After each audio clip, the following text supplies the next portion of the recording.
एक पल में एज़्योर एबिस ड्रैगन गॉड पूरी तरह से हैरान रह गया। उसके सामने जो खड़ा था वो कोई और नहीं बल्कि काओ तियान युआन का 8 सिर वाला सांप था। उसका पूरा शरीर अकड़ गया, उसका दिमाग खाली हो गया कि जियांगशेन अकेले ही काओ तियान युआन को तोड़ सकता है और एक अलौकिक प्राणी को जबरदस्ती अपने काबू में कर सकता है, ऐसे डरावने अस्तित्व का सामना करते हुए जिसे जियांगशेन हल्की सी आवाज से बुला सकता था।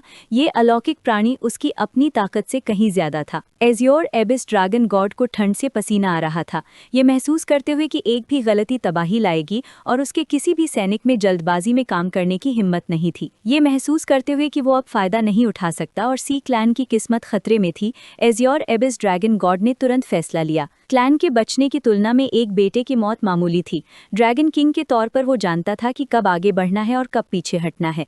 एज़्योर एबिस ड्रैगन गॉड को जमा हुआ देखकर जियांगशेन ऊपर से ठंडे दिमाग से देख रहा था। ज़ियाओ जिया उत्सुकता से बाटकी की पीठ पर बैठ गया। आयका ने हालात का अंदाजा लगाते हुए थोड़ी भौहें चढ़ाईं। जियांगशेन ने गंभीरता से पूछा कि क्या ड्रैगन किंग ने हालात देखे और समझे हैं, जबकि ज़ियाओ जिया ने मुस्कुराते हुए मजाक किया। उसी पल एज़्योर एबिस ड्रैगन गॉड को पता चल गया कि उसके पास कोई और रास्ता नहीं है और वो तुरंत घुटनों के बल गिर गया, अपना हथियार एक तरफ फेंक दिया। 8 सिर वाले सांप की तेज नजर के नीचे एज़्योर एबिस ड्रैगन गॉड पूरे ड्रैगन कबीले के सामने घुटने टेक दिए। जब उसने ऐलान किया कि ड्रैगन किंग एओ ली सी कबीले को ग्रेट जी के सामने झुकाएंगे और जियांगशेन को लॉर्ड के तौर पर गद्दी पर बिठाएंगे, तो उसकी आवाज गरज उठी। ड्रैगन गॉड बाओ को देखकर उसके पीछे के अफसर भी एक साथ घुटनों के बल बैठ गए। ड्रैगन कबीले के सैनिक तुरंत जियांगशेन की ओर मुड़े और एक साथ अपनी वफादारी का वादा किया। उनके सरेंडर को कंफर्म करने के बाद जियांगशेन ने बस अपनी आंखें से कोड़ी और शांति से सोचा, बहुत अच्छा। फिर जियांगशेन ने अपना हाथ उठाया। एक पुराना सिजिल हवा में लाल चमक रहा था। शक्ति फैल गई, उसकी आंखें लाल चमक उठी, उसका चेहरा सख्त हो गया क्योंकि उसने पक्का इरादा कर लिया था। जब उसने अपना हाथ घुमाया तो सिजिल फट गया। 8 सिर वाले सांप और आयका के सामने लाल किरणें ड्रैगन कबीले की ओर बढ़ी। जियांगशेन की नजर तेज थी क्योंकि वो ठंडे मन से मंत्र का नाम फेथ ब्रांड दोहरा रहा था।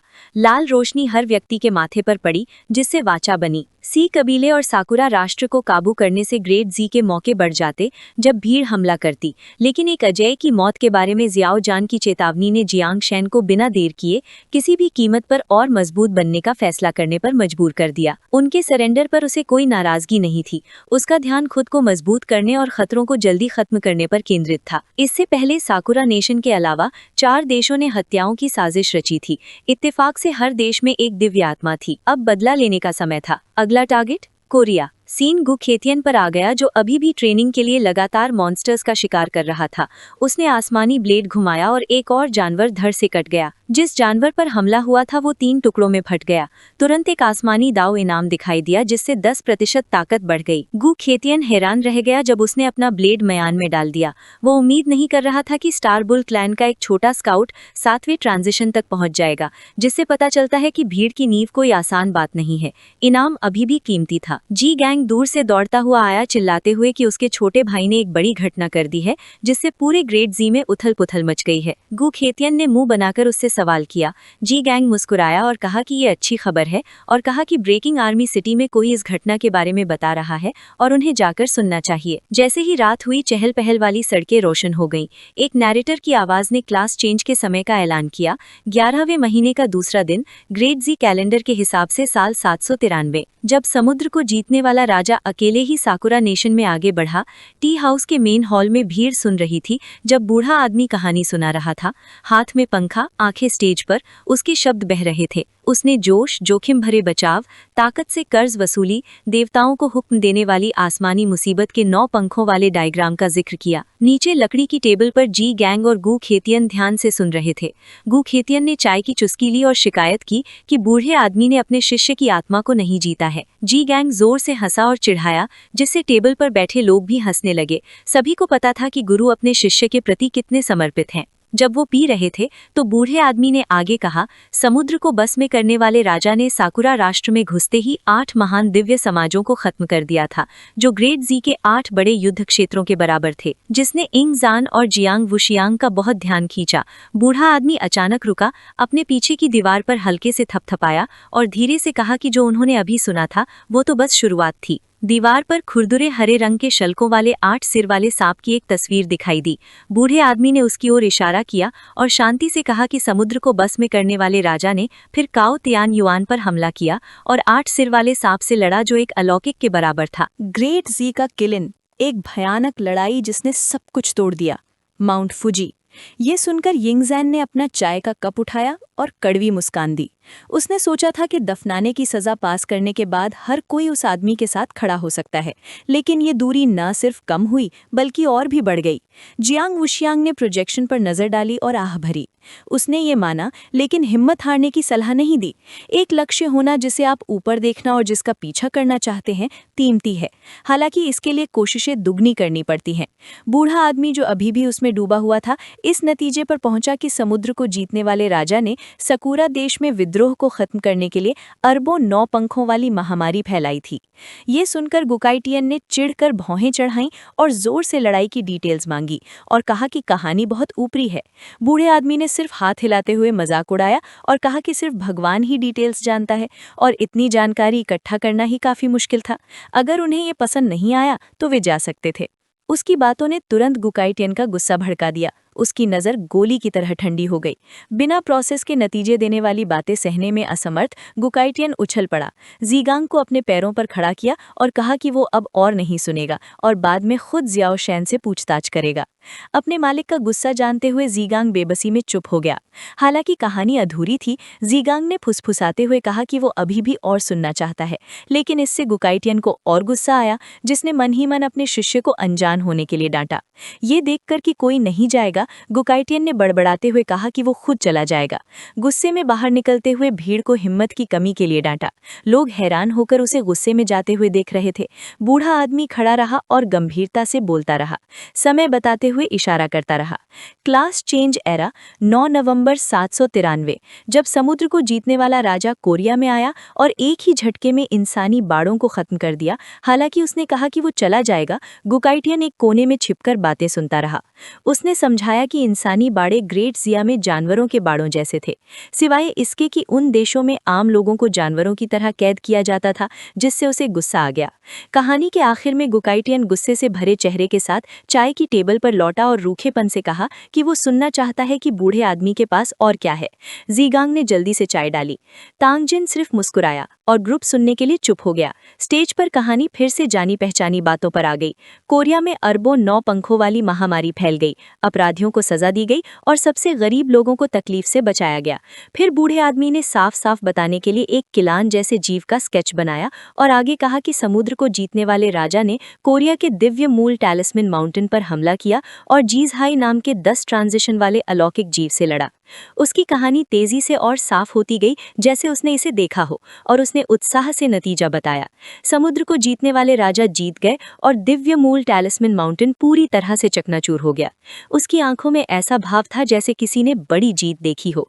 उत्साह में हाथ भींच लिए। उसने आगे कहा कि 15 नवंबर को समुद्र को जीतने वाला राजा फेराउन राष्ट्र पहुंचा, स्वर्गीय तलवार का इस्तेमाल करके 9 मुख्य देवताओं को मार डाला, फिर दिव्य मूल जगह सन सिटी की ओर बढ़ा। हॉल में बढ़ते उत्साह को भांपते हुए बूढ़े आदमी ने हिम्मत से बताया कि पुराने शहर के डायमेंशनल स्पेस में समुद्र को जीतने वाले राजा ने अलौकिक सुनहरे शहर राजा वांग से लड़ाई की और जीत गए। सभी सुनने वालों ने अपनी सांस रोक ली। बूढ़े आदमी ने बताया कि 20 नवंबर को समुद्र को जीतने वाले राजा ने उत्तर यूरोप में असगार्ड की ओर रुख किया, अलौकिक फेनेरिर द ग्रेट वुल्फ से लड़ाई की और एक बार फिर जीत गए। बूढ़े आदमी ने खुशी से मुस्कुराते हुए दर्शकों की ओर इशारा किया और कहा कि समुद्र को जीतने वाले राजा अब शिव राष्ट्र की ओर मुड़े हैं, जिसकी गहराई ग्रेट जिया को टक्कर देती है। ये अभियान एक और क्लीन स्वीप होगा या नहीं, ये बाद में पता चलेगा। ये सुनकर गुकाइटियन पूरी तरह से हैरान रह गया। उसे उम्मीद नहीं थी कि उसका शिष्य इतने सारे युद्ध क्षेत्र जीत लेगा। वो इस बात से बहुत प्रभावित था कि इतने कम समय में इतना कुछ बदल गया था। ऐसा लग रहा था कि जियाओ शेन सच में इंसानी सम्राट के रास्ते पर चल पड़ा है। बूढ़े आदमी ने आराम से अपना पंखा हिलाया और बहादुरी भरी कविताएं पढ़ीं, जिसमें याओ ड्रैगन को बड़ी लहरों के बीच से गुजरते हुए दिखाया गया। बिजली कड़क रही थी, 9 पंख दुनिया को हिलाने के लिए फैले हुए थे, दिव्य रोशनी रात को चीर रही थी, इंसानी सम्राट के लिए मुश्किल रास्ता खोल रही थी। उस कहानी के जरिए हर किसी के मन में एक शानदार जियांग शेन की तस्वीर उभरी। उसका रूप एक पुराने चीड़ जैसा था, जिसमें इतनी ताकत थी कि वो आसमान और धरती को हिला दे। बादलों के बीच से गुजर रहा था, एक तूफान जो सभी दिशाओं में एक ऐसी मुसीबत की तरह फैल रहा था जिससे सभी जातियां डरती हैं। बूढ़े आदमी ने हॉल को देखा और समुद्र को हराने वाले ग्रेट जिया के राजा, कैलामिटी ओवरलॉर्ड और रिवर ह्यूमन एम्परर के लिए अपना कप उठाकर वो मुस्कुरा रहा था। उसने जोर दिया कि एक बड़ा युद्ध होने वाला है। भीड़ ग्रेट जिया पर हमला करेगी और इंसानों को आत्मनिर्भर और मजबूत बनना होगा। हॉल में खुशी की लहरें दौड़ी, तालियों की गड़गड़ाहट और ग्रेट जिया अमर रहे के नारे गूंज उठे। बाहर जियांग शेन को अचानक छींक आई। वो थोड़ी देर के लिए हैरान रह गया कि क्या कोई उसके बारे में बात कर रहा है, उसका जिक्र कर रहा था, या ये सिर्फ एक ड्राफ्ट था। ऊपर से देखकर वो मन ही मन सोच रहा था कि ये मौसम की वजह से है या कोई चुपचाप उसका नाम पुकार रहा है। नीचे कोरिया के इलाके में सैनिकों ने जियांग शेन को देखते ही अपने हथियार उठा लिए। एक चिल्लाकर उसकी पहचान पूछ रहा था। जियांग शेन ने अपनी आंखें सिकोड़ ली, ये देखते हुए कि उनका रिएक्शन धीमा नहीं था।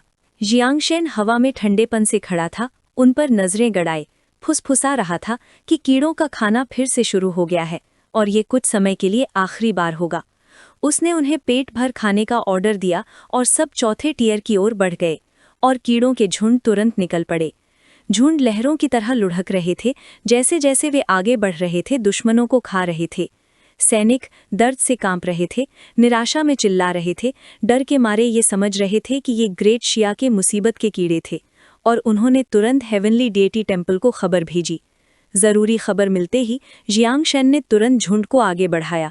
उसने शियाओ जाया और लिटिल वू को सीधे हेवनली डेटी टेम्पल जाने का ऑर्डर दिया। लिटिल वू ने झुककर उनकी बात मानी। जैसे ही वे मंदिर पहुंचे, बुद्ध की रोशनी तेजी से चमक उठी। नीचे एक साधु ने तेजी से मंत्रोच्चार किया और उसके पीछे एक बड़ा सा चोगा पहने आदमी दिखाई दिया, जो बुद्ध की रोशनी बिखेर रहा था, साधु के साथ तालमेल बिठाते हुए चल रहा था और सख्ती से कह रहा था कि पवित्र जगह पर राक्षसों को कैसे बेकाबू होने दिया जा सकता है। बिना हिले जियांग शेन ने बस साधु की तरफ देखा और हल्की सी हंसी। मजाक में कहा कि क्या शो खत्म हो गया है, जबकि ये माना कि शिव नेशन का मोमेंटम पहले के छोटे राज्यों से वाकई बेहतर था।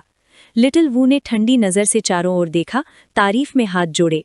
उसके होठों पर एक ताना था, क्योंकि वो 9वें ट्रांजिशन से नीचे के सभी विरोधियों को सिर्फ चींटियां समझ रही थीं, जो उसके सोचने लायक भी नहीं थे। एक भक्त के वेश में एक विशाल आकृति प्रकट हुई। उसके पीछे एक लंबा नुकीला प्रभामंडल उभरा। उसकी भौहों के बीचों बीच एक चमकीला लाल रत्न जगमगा रहा था। उसके चेहरे के भाव अस्पष्ट थे, आंखों से सुनहरी रोशनी निकल रही थी और 2 लंबी धारियां उसके गालों पर पानी की तरह बह रही थीं। हाथ बौद्ध मुद्रा में थे। शाओवू ने विपत्तिकारी टिड्डी दल का नेतृत्व करते हुए आक्रमण किया। उसने तिरस्कार भरी निगाहों से उसकी ओर देखा और उपहास करते हुए कहा कि वे 9 रूपों के नीचे केवल गंदी चींटियां हैं, जो उसके दांतों के बीच भी नहीं फंसने लायक हैं। विशाल भक्त ने अपनी आंखें घुमाईं और गहरी गंभीर स्वर में कहा, सभी प्राणी एक में विलीन हो जाते हैं, राक्षस धर्म के आगे झुक जाते हैं। हजारों विपत्तिकारी टिड्डी दल को बिना रुके आक्रमण करते हुए देखकर इस संख्या और गति से तो वे निश्चित रूप से उन्हें चीर फाड़ देंगे। विशाल भक्त में शीघ्रता से मंत्रोच्चार किया और बौद्ध अक्षरों से अंकित एक सुनहरी दीप्तिमान सुरक्षा कवच प्रकट हुआ और उन्हें घेर लिया। सुनहरी दीप्तिमान सुरक्षा कवच, बुराई पीछे हटती है। सुरक्षा कवच प्रकट हुआ और अनगिनत विपत्तिपूर्ण टिड्डी राक्षस, जिनमें विनाशकारी फसल काटने की शक्ति थी, उसे पल भर में तोड़ नहीं सके, जिससे शाओवू स्तब्ध रह गई और उसने भौहें चढ़ा लीं। हजारों हजारों स्वर्ग के भक्षक सम्राट भी रक्षा को भेदने में असमर्थ। सुरक्षा कवच से लगातार हल्की सुनहरी रोशनी निकल रही थी। एक एक करके विपत्तिपूर्ण टिड्डी राक्षस उस पर टूट पड़े, एक के बाद एक, लेकिन कोई प्रभाव नहीं पड़ा। शाओवू क्रोधित हो गई और उसने दांत पीस लिए। कितना भयानक! अपनी शक्ति और गरिमा को चुनौती महसूस करते हुए शाओवू ने स्वयं कार्यवाही की। वो सुरक्षा कवच पर कूद पड़ी, अपने पंजे फैलाकर उसे खरोंचने लगी। एक जोरदार आवाज गूंजी, लेकिन सुरक्षा कवच टूटा नहीं। उसे विश्वास नहीं हो रहा था फिर भी ये इस रानी के प्रहार को झेल सकता। जियांग शेन और शाओ जिया दूर से देख रहे थे कि शाओ वू लगातार ढाल पर प्रहार कर रहा था, जिसकी गूंज चारों ओर सुनाई दे रही थी। उसने आंखें सिकोड़कर चुपचाप आकलन किया कि इसमें कोई आश्चर्य नहीं कि महान शाह के समकक्ष राष्ट्र के पास इतनी शक्ति है।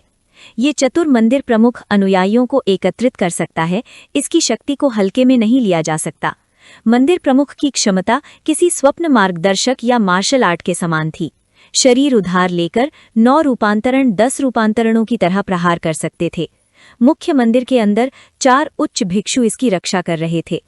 4 महान मंदिर संरक्षक, एक लड़की जिसके सिर पर एक नुकीला सींग था, ध्यान कर रही थी। लोबा।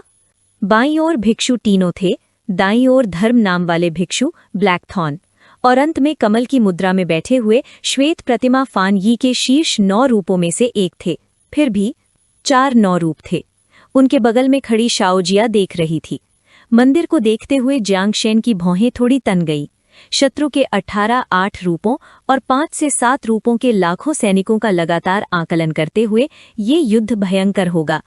शाओ वू की तनावपूर्ण स्थिति को देखकर जियांग शेन ने बिना किसी हिचकिचाहट के 9 पंखों वाली ढाल को लहराते हुए स्वर्ग के भक्षक सम्राट का समर्थन करने के लिए वापस भेजा। शाओ जिया ने तुरंत अपना हाथ उठाया। एक गहरी लाल शक्ति चमक रही थी जो उनके आदेश पर प्रहार करने के लिए तैयार थी। बौद्ध ढाल को खरोंचते और कुतरते हुए शाओ वू ने इसे सुना और उसका छोटा सा चेहरा क्रोध से लाल हो गया।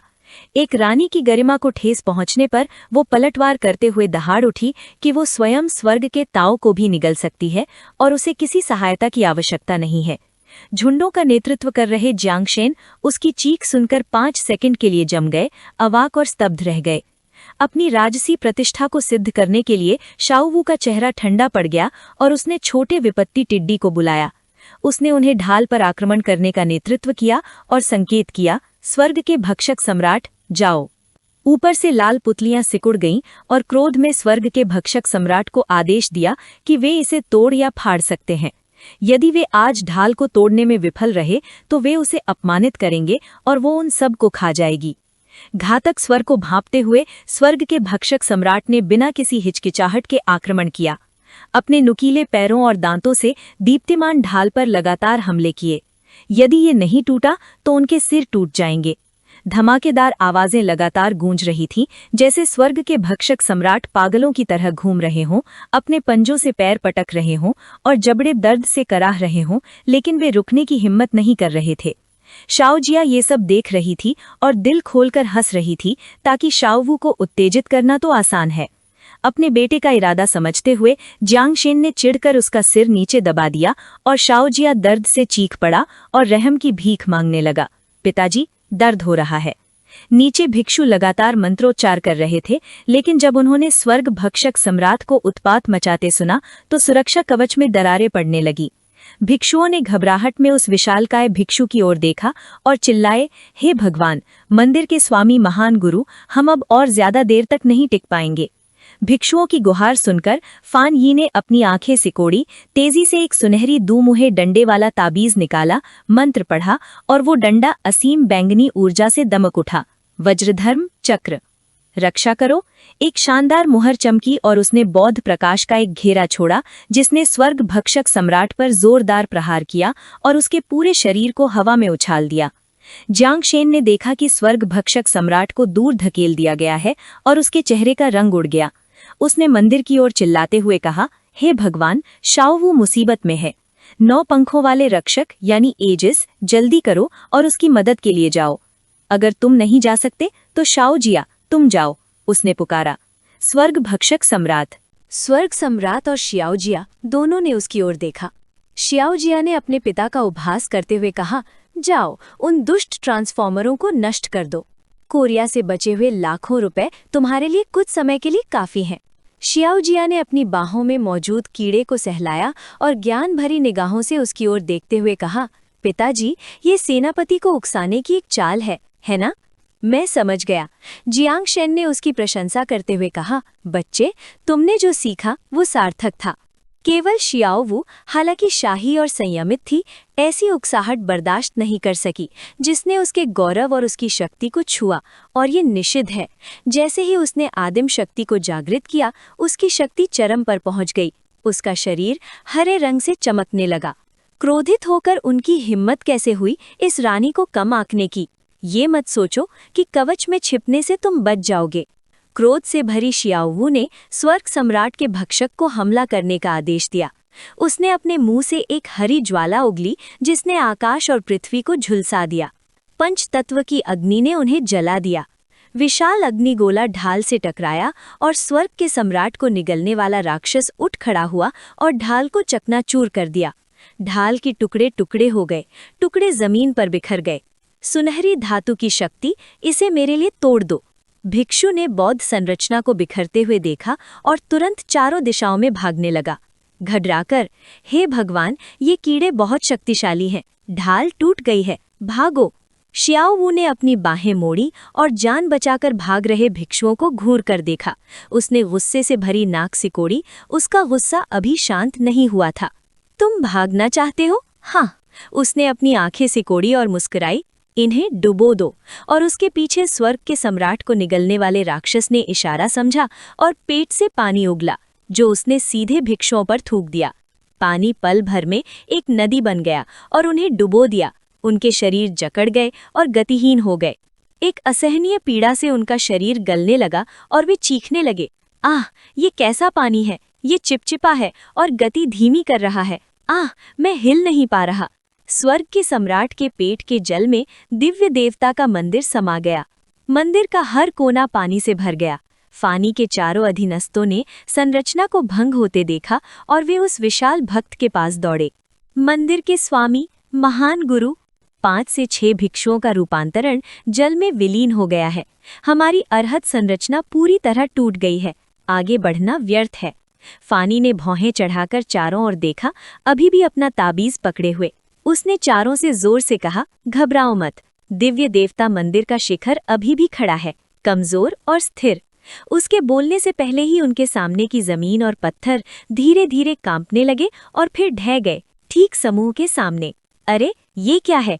चट्टान पर बार बार प्रहार हुआ और गड़गड़ाहट पूरे क्षेत्र में फैल गई। तभी शियाओवू चिल्लाया, जमीन खोदो, मेरे लिए इस शिखर को तोड़ दो। पिता और पुत्र अवाक खड़े रह गए। तभी जियांग शेन ने उत्साह से चिल्लाया, हे भगवान, मुझे उम्मीद नहीं थी कि शियाओवू ऐसा कर सकता है। जब तक आप कोशिश नहीं करते तब तक आपको पता नहीं चलता। फानी ने देखा कि शिखर मुश्किल से टिका हुआ है और तनावग्रस्त चेहरे के साथ चिल्लाया। 8वें और 9वें दर्जे के साधकों ने उसके आदेश का पालन किया। सभी ने हाँ में उत्तर दिया। फानी ने अपनी हथेलियों को आपस में जोड़ा, आंखें बंद की और अपने हाथों को अपने सामने रखकर मंत्रों का जाप शुरू किया। उसका शरीर चारों ओर फैली बैंगनी रोशनी से जगमगाने लगा, मानो आत्मा और देवता का प्रकाश ऊपर से प्रकट हो रहा हो। चारों शिष्यों ने तुरंत उस विशाल भक्त के ऊपर एक पिरामिडीय आकृति बना ली। एक प्रचंड सुनहरी रोशनी चमकी। शियाओवू के सामने उसने आश्चर्य से अपनी आंखें चौड़ी कर लीं जब 2 अतिरिक्त लंबे हाथ उस विशाल भक्त के पीछे से निकले। अरहत का पुनर्जन्म हुआ। ब्रह्म देवता प्रकट हुए। चकाचौंध रोशनी ने अंधेरे को मिटा दिया, जिससे जियांग शेन और शियाओ जिया को जल्दी से अपनी आंखें ढकनी पड़ी। जैसे ही वे अभ्यस्त हुए, एक विशाल झील के समान दबाव उमड़ा।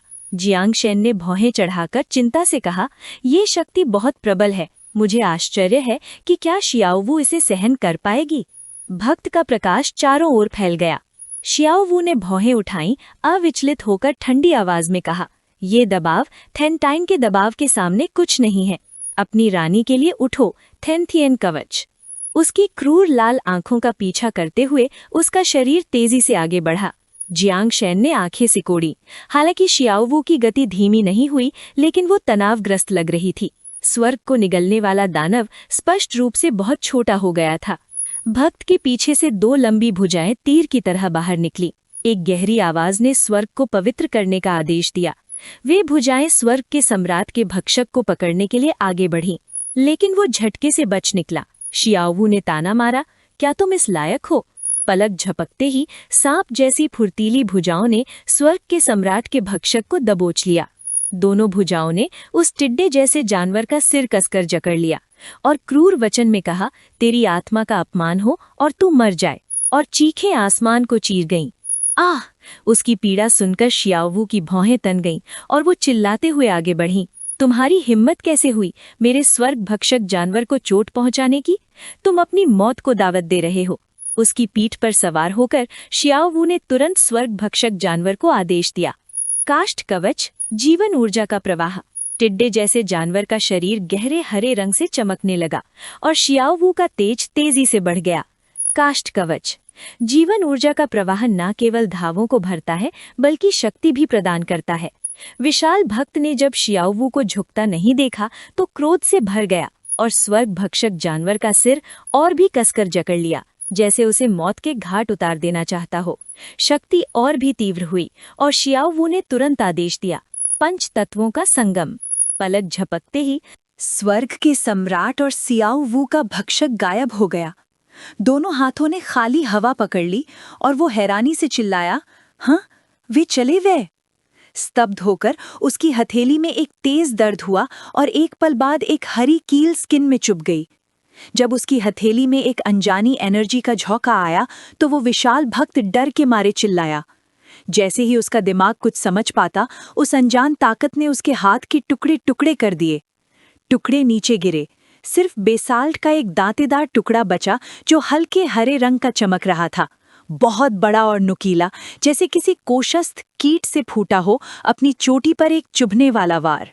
ये वीडियो का अंत है। अगर आप लोग अगला भाग देखना चाहते हैं तो हमारे चैनल को सब्सक्राइब करें। शियाओ वू ने अपनी आंखें बंद कर लीं। होठों पर एक ठंडी लकीर सी उभर आई। उसके आदेश पर स्वर्ग को निगलने वाले राक्षस ने आक्रमण किया।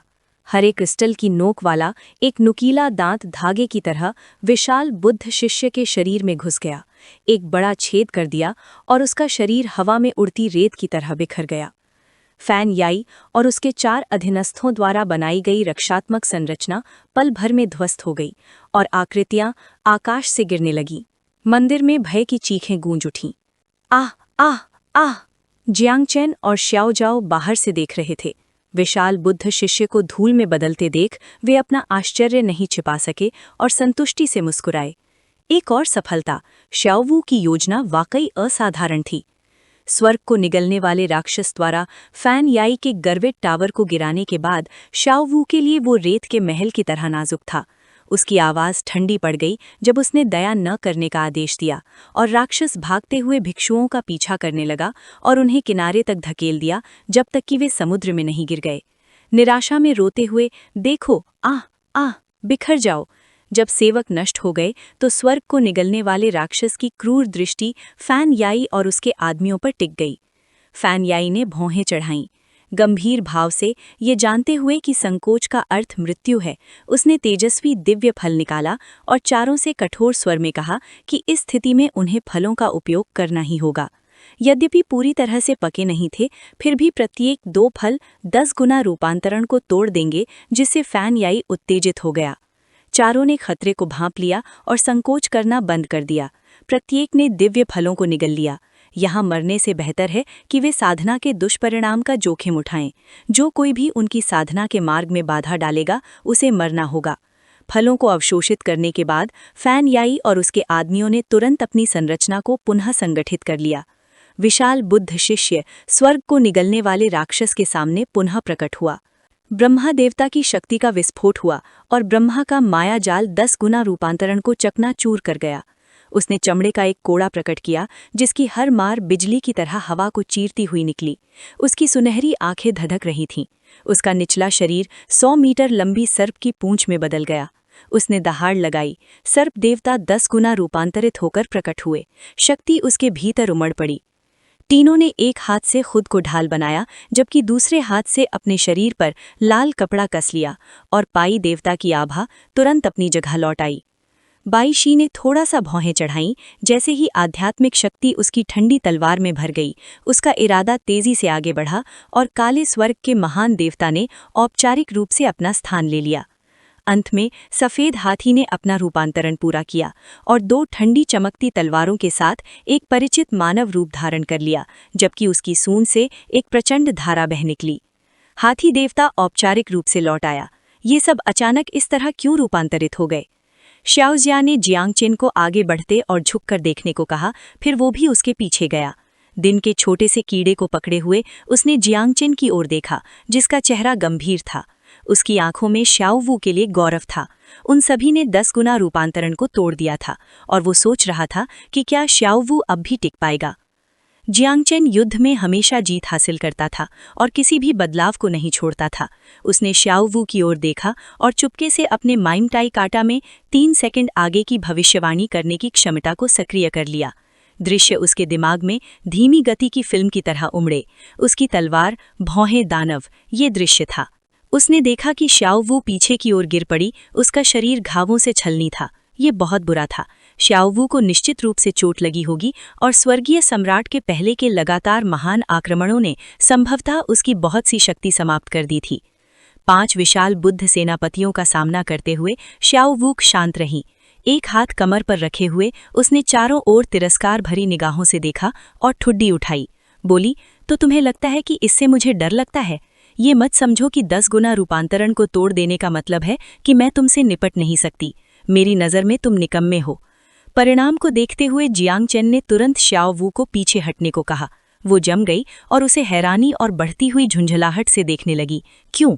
श्याओवू को पीछे हटने की कोशिश करता देख 5 बाघ सेनापतियों ने उसे ऐसा करने नहीं दिया और उसे मजबूर कर दिया कि वो अपना तुर्रुप का पत्ता इस्तेमाल करे। वो भाग नहीं सकी। दिव्य हथियार हवा में घूमते हुए आपस में टकराए। उनका घातक इरादा सीधे श्याओवू की ओर बढ़ा और दिव्य क्षेत्र खुल गया और महान वध तकनीकें फूट पड़ी। राक्षसों ने भयानक गति से हमला किया। जियांगचेन ने जरा भी संकोच नहीं किया।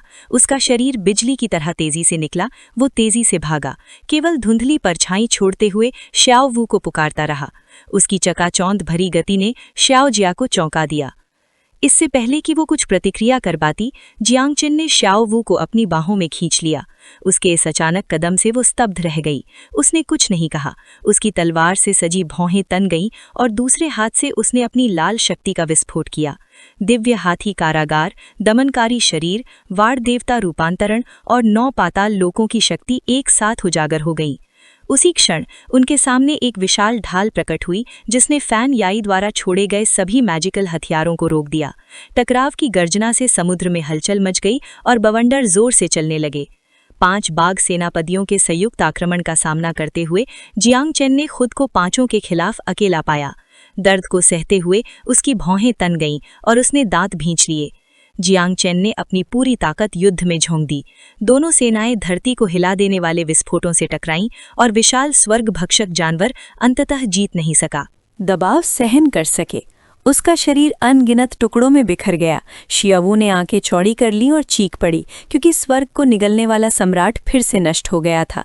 अपने आत्मा पशु को 5 बाघ सेनापतियों के हाथों में सिकड़ते हुए और जियांगचेन को वार सहते हुए देखकर श्याओवू गुस्से से लाल हो गई। आंखों में आंसू भर आए। अनिच्छा से उसने उसके बाल पकड़े और संघर्ष करते हुए लड़ने की जिद की। अपने गुस्से पर काबू न रख पाने के कारण उसने गुस्से से चिल्लाकर उसे चुप रहने को कहा, क्योंकि पूरा स्वर्ग को निगलने वाला सम्राट तुरंत अपने ठिकाने पर लौट गया। श्याओवू को विरोध करने का मौका दिए बिना उसने उसे श्याओवू चेन की बाहों में रख दिया और जाने से पहले उसे बेकाबू श्याओवू पर नजर रखने का निर्देश दिया। काऊ काऊ ने धीरे से उसे संभाला और उसे आश्वस्त किया कि वो निश्चिंत रहे। 5 बाघ सेनापतियों ने आकाश को देखा। भस्म करने वाले उस राक्षस की युद्ध शक्ति समाप्त हो चुकी थी और केवल जियांगचेन ही खड़ा रह गया था। इसलिए उन्होंने जल्दी से जादुई हथियार उठाकर उसे रोकने का प्रयास किया। उनकी हत्या की मंशा भड़क उठी और उन्होंने एक साथ चेतावनी दी कि आज जब 5 एकजुट हैं तो जियांगचेन के पास बचने का कोई रास्ता नहीं है। जियांगचेन ने शांत तिरस्कार भरी निगाहों से उन 5 को देखा। उसके होठों पर हल्की सी मुस्कान थी। उसने अपने पीछे छिपे आदिम जीवन रूप के लिए कई तुरुप के पत्ते बचा रखे थे, लेकिन अगर वे मरने के लिए इतने उत्सुक हैं तो वो पहले उनका इस्तेमाल करेगा। जियांगचेन के चारों ओर की आभा अचानक नर्क के द्वार खुलने जैसी हो गई। एक रहस्यमय बैंगनी प्रकाश उसकी आंखों में चमक उठा। उसकी उंगलियों के जोड़ हिलने लगे। आकाश में गरज सुनाई दी और उसने 4 महान दिव्य पशुओं को बुलाने का इरादा किया। पल भर में जियांगचेन के पीछे आकाश और पृथ्वी कांप उठे। 4 राजसी पौराणिक जानवर प्रकट हुए। उनकी दहाड़ों से अंतरिक्ष कांप उठा और उनका अधिकार गहराता चला गया। प्रत्येक ने अपने स्वामी के लिए लड़ने की शपथ ली। जब 5 बाघ सेनापतियों ने 4 दिव्य प्राणियों को उतरते देखा तो वे आंखें फाड़कर जम गए और अवाक रह गए। कोई भी अपनी आंखों पर विश्वास नहीं कर पा रहा था। वे सभी 10वें दर्जे के आदिम जीवन रूप थे। ये कैसे संभव हो सकता है? इससे पहले कि पांचों प्रतिक्रिया करें, दिव्य शेर आगे बढ़ा। उसकी शक्तिशाली दहाड़ से आकाश कांप उठा। उस दहाड़ से आकाश कांप उठा। फानी ने तुरंत खुद को संभाला, अपना जादुई हथियार लहराया और बार बार मंत्रोच्चार किया। बैंगनी प्रकाश ने उसकी भुजाओं को घेर लिया और उसने दानव को वश में करने वाला श्राप दिया। हालात दो मोर्चों में बट गए। फानी एक दिव्य शेर के साथ द्वंद्व युद्ध में फंस गया।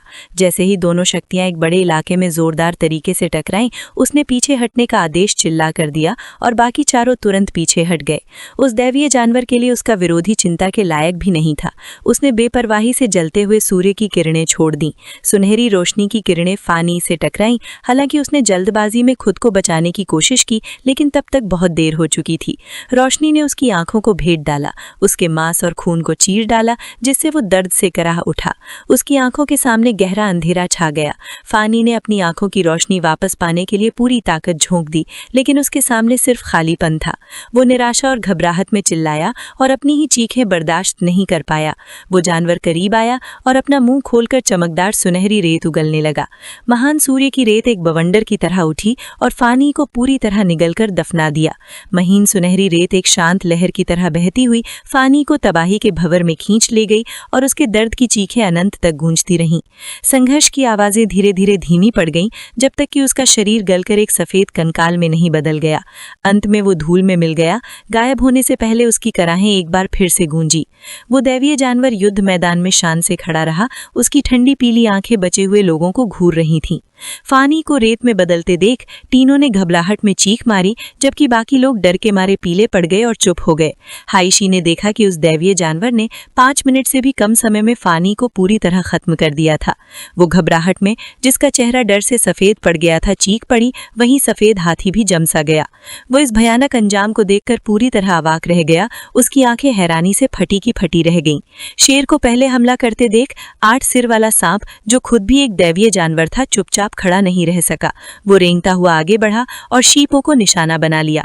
वो शेर को युद्ध मैदान पर अकेले कब्जा नहीं करने देना चाहता था, इसलिए उसने सीधे अपने विरोधी से मोर्चा ले लिया।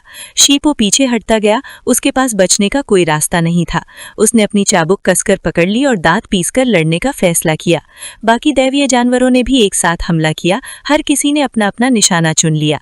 भूला भेड़िया टीनों के करीब आया। उसकी आंखों में घूरा और उस पर झपट पड़ा, जिससे टीनों को मजबूरन अपनी सुनहरी अंगूठी से जल्दबाजी में जवाबी हमला करना पड़ा। वहीं कीलान ने अपनी दैवीय शक्ति का इस्तेमाल करके हाई पर बिजली से हमला किया। हाई ने दांत पीसे और उस जोरदार हमले का सामना करने के लिए अपनी तलवार ऊपर उठा ली। 8 सिर वाला सांप पलक झपकते ही पास आ गया। अपना मुंह खोलकर संक्षारक धुंध भरा पानी उगलने लगा। शीपों ने भौएं चढ़ाई और लगातार चाबुक घुमाई, हमले को तितर बितर किया और दिव्य चाबुक की शक्ति का उपयोग करके बचाव किया। भूरा भेड़िया बिजली की तरह फुर्तीला हुआ, अपने जबड़े फैलाकर टीनों को निगलने के लिए झपटा। टीनों जल्दी से पीछे हट गया। बचाव में सुनहरी अंगूठी को नियंत्रित करने के लिए हाथ की मुद्राएं बनाई। सुनहरा चक्र रक्षक भेड़िए के दांतों को मजबूती से रोक रहा था और दोनों भयंकर संघर्ष में उलझ गए। दूसरी ओर कीलान ने बंधन शक्ति से भरी जंजीरें फेंकी ताकि हाई को रोक सके। शीपों ने निगाहें सिकोड़ी और चकमा देने के लिए मुड़ा, जंजीरों को पकड़ा और गोली टावर दानव वध सलवार से बंधनों को काट दिया। सफेद हाथी जम गया, ये सब देख रहा था। अन्यों की आवाज ने अचानक उसे जाने के लिए कहा। उसने घबराहट में सोर्स ढूंढा और एक तैरती हुई बैंगनी आभा देखी। उसे हैरानी से एहसास हुआ कि ये मंदिर के भगवान की आत्मा थी। फानियों ने अपने आखिरी ताकत दिव्य स्नो माउंटेन पर गरुड़ को बुलाने का आदेश चिल्लाने में खर्च कर दी। सफेद हाथी शांत हो गया और उसने आज्ञा मानी। फिर फानियों की आत्मा धुंधली हो गई और हवा के साथ गायब हो गई। सफेद हाथी तुरंत रोशनी की किरण में बदल गया और जियांग चेन के पीछे पहाड़ की ओर तेजी से बढ़ा, युद्ध के मैदान को छोड़कर। जियांग चेन ने उसे बिना रोके बस एक नज़र देखा। जियांग चेन ने सफेद हाथी को जाते हुए देखा। उसका एक्सप्रेशन ऐसा था जैसे उसे इसकी उम्मीद थी। उसके होठों पर एक ठंडी मुस्कान ने उसे जाने दिया, ये बाद में उसे ढूंढने से बेहतर है। ये वीडियो का अंत है। अगर आप लोग अगला भाग देखना चाहते हैं तो हमारे चैनल को सब्सक्राइब करें। शाओ वू ने अपनी आंखें बंद कर लीं। होठों पर एक ठंडी लकीर सी उभर आई। उसके आदेश पर स्वर्ग को निगलने वाले राक्षस ने आक्रमण किया। हरे क्रिस्टल की नोक वाला एक नुकीला दांत धागे की तरह विशाल बुद्ध शिष्य के शरीर में घुस गया, एक बड़ा छेद कर दिया और उसका शरीर हवा में उड़ती रेत की तरह बिखर गया। फैन याई और उसके 4 अधीनस्थों द्वारा बनाई गई रक्षात्मक संरचना पल भर में ध्वस्त हो गई और आकृतियां आकाश से गिरने लगीं। मंदिर में भय की चीखें गूंज उठीं। आह आह आह! जियांगचेन और श्याओ जाओ बाहर से देख रहे थे। विशाल बुद्ध शिष्य को धूल में बदलते देख वे अपना आश्चर्य नहीं छिपा सके और संतुष्टि से मुस्कुराए। एक और सफलता, श्याओवू की योजना वाकई असाधारण थी। स्वर्ग को निगलने वाले राक्षस द्वारा फैन याई के गर्वित टावर को गिराने के बाद श्याओवू के लिए वो रेत के महल की तरह नाजुक था। उसकी आवाज़ ठंडी पड़ गई जब उसने दया न करने का आदेश दिया और राक्षस भागते हुए भिक्षुओं का पीछा करने लगा और उन्हें किनारे तक धकेल दिया जब तक कि वे समुद्र में नहीं गिर गए। निराशा में रोते हुए, देखो, आह आह, बिखर जाओ। जब सेवक नष्ट हो गए तो स्वर्ग को निगलने वाले राक्षस की क्रूर दृष्टि फैन याई और उसके आदमियों पर टिक गई। फैन याई ने भौहें चढ़ाईं। गंभीर भाव से, ये जानते हुए कि संकोच का अर्थ मृत्यु है, उसने तेजस्वी दिव्य फल निकाला और चारों से कठोर स्वर में कहा कि इस स्थिति में उन्हें फलों का उपयोग करना ही होगा। यद्यपि पूरी तरह से पके नहीं थे, फिर भी प्रत्येक 2 फल 10 गुना रूपांतरण को तोड़ देंगे, जिससे फैन याई उत्तेजित हो गया। चारों ने खतरे को भांप लिया और संकोच करना बंद कर दिया। प्रत्येक ने दिव्य फलों को निगल लिया। यहाँ मरने से बेहतर है कि वे साधना के दुष्परिणाम का जोखिम उठाएं। जो कोई भी उनकी साधना के मार्ग में बाधा डालेगा, उसे मरना होगा। फलों को अवशोषित करने के बाद फैन याई और उसके आदमियों ने तुरंत अपनी संरचना को पुनः संगठित कर लिया। विशाल बुद्ध शिष्य स्वर्ग को निगलने वाले राक्षस के सामने पुनः प्रकट हुआ। ब्रह्मा देवता की शक्ति का विस्फोट हुआ और ब्रह्मा का माया जाल 10 गुना रूपांतरण को चकनाचूर कर गया। उसने चमड़े का एक कोड़ा प्रकट किया जिसकी हर मार बिजली की तरह हवा को चीरती हुई निकली। उसकी सुनहरी आंखें धधक रही थीं। उसका निचला शरीर 100 मीटर लंबी सर्प की पूंछ में बदल गया। उसने दहाड़ लगाई। सर्प देवता 10 गुना रूपांतरित होकर प्रकट हुए। शक्ति उसके भीतर उमड़ पड़ी।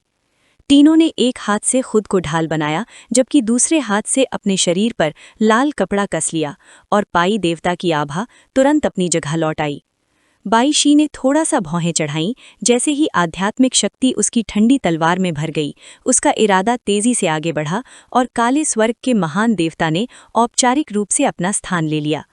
अंत में सफ़ेद हाथी ने अपना रूपांतरण पूरा किया और 2 ठंडी चमकती तलवारों के साथ एक परिचित मानव रूप धारण कर लिया, जबकि उसकी सूंड से एक प्रचंड धारा बह निकली। हाथी देवता औपचारिक रूप से लौट आया। ये सब अचानक इस तरह क्यों रूपांतरित हो गए? श्याओजिया ने जियांगचेन को आगे बढ़ते और झुककर देखने को कहा, फिर वो भी उसके पीछे गया। दिन के छोटे से कीड़े को पकड़े हुए उसने जियांगचेन की ओर देखा, जिसका चेहरा गंभीर था। उसकी आंखों में श्याओवू के लिए गौरव था। उन सभी ने 10 गुना रूपांतरण को तोड़ दिया था और वो सोच रहा था कि क्या श्याओवू अब भी टिक पाएगा। जियांगचेन युद्ध में हमेशा जीत हासिल करता था और किसी भी बदलाव को नहीं छोड़ता था। उसने श्याओवू की ओर देखा और चुपके से अपने माइमटाई काटा में 3 सेकंड आगे की भविष्यवाणी करने की क्षमता को सक्रिय कर लिया। दृश्य उसके दिमाग में धीमी गति की फिल्म की तरह उमड़े। उसकी तलवार, भौहें, दानव, ये दृश्य था। उसने देखा कि श्याओवू पीछे की ओर गिर पड़ी। उसका शरीर घावों से छलनी था। ये बहुत बुरा था। श्याओवू को निश्चित रूप से चोट लगी होगी और स्वर्गीय सम्राट के पहले के लगातार महान आक्रमणों ने संभवतः उसकी बहुत सी शक्ति समाप्त कर दी थी। 5 विशाल बुद्ध सेनापतियों का सामना करते हुए श्याओवू शांत रही। एक हाथ कमर पर रखे हुए उसने चारों ओर तिरस्कार भरी निगाहों से देखा और ठुड्डी उठाई। बोली, तो तुम्हें लगता है कि इससे मुझे डर लगता है? ये मत समझो कि 10 गुना रूपांतरण को तोड़ देने का मतलब है कि मैं तुमसे निपट नहीं सकती। मेरी नज़र में तुम निकम्मे हो।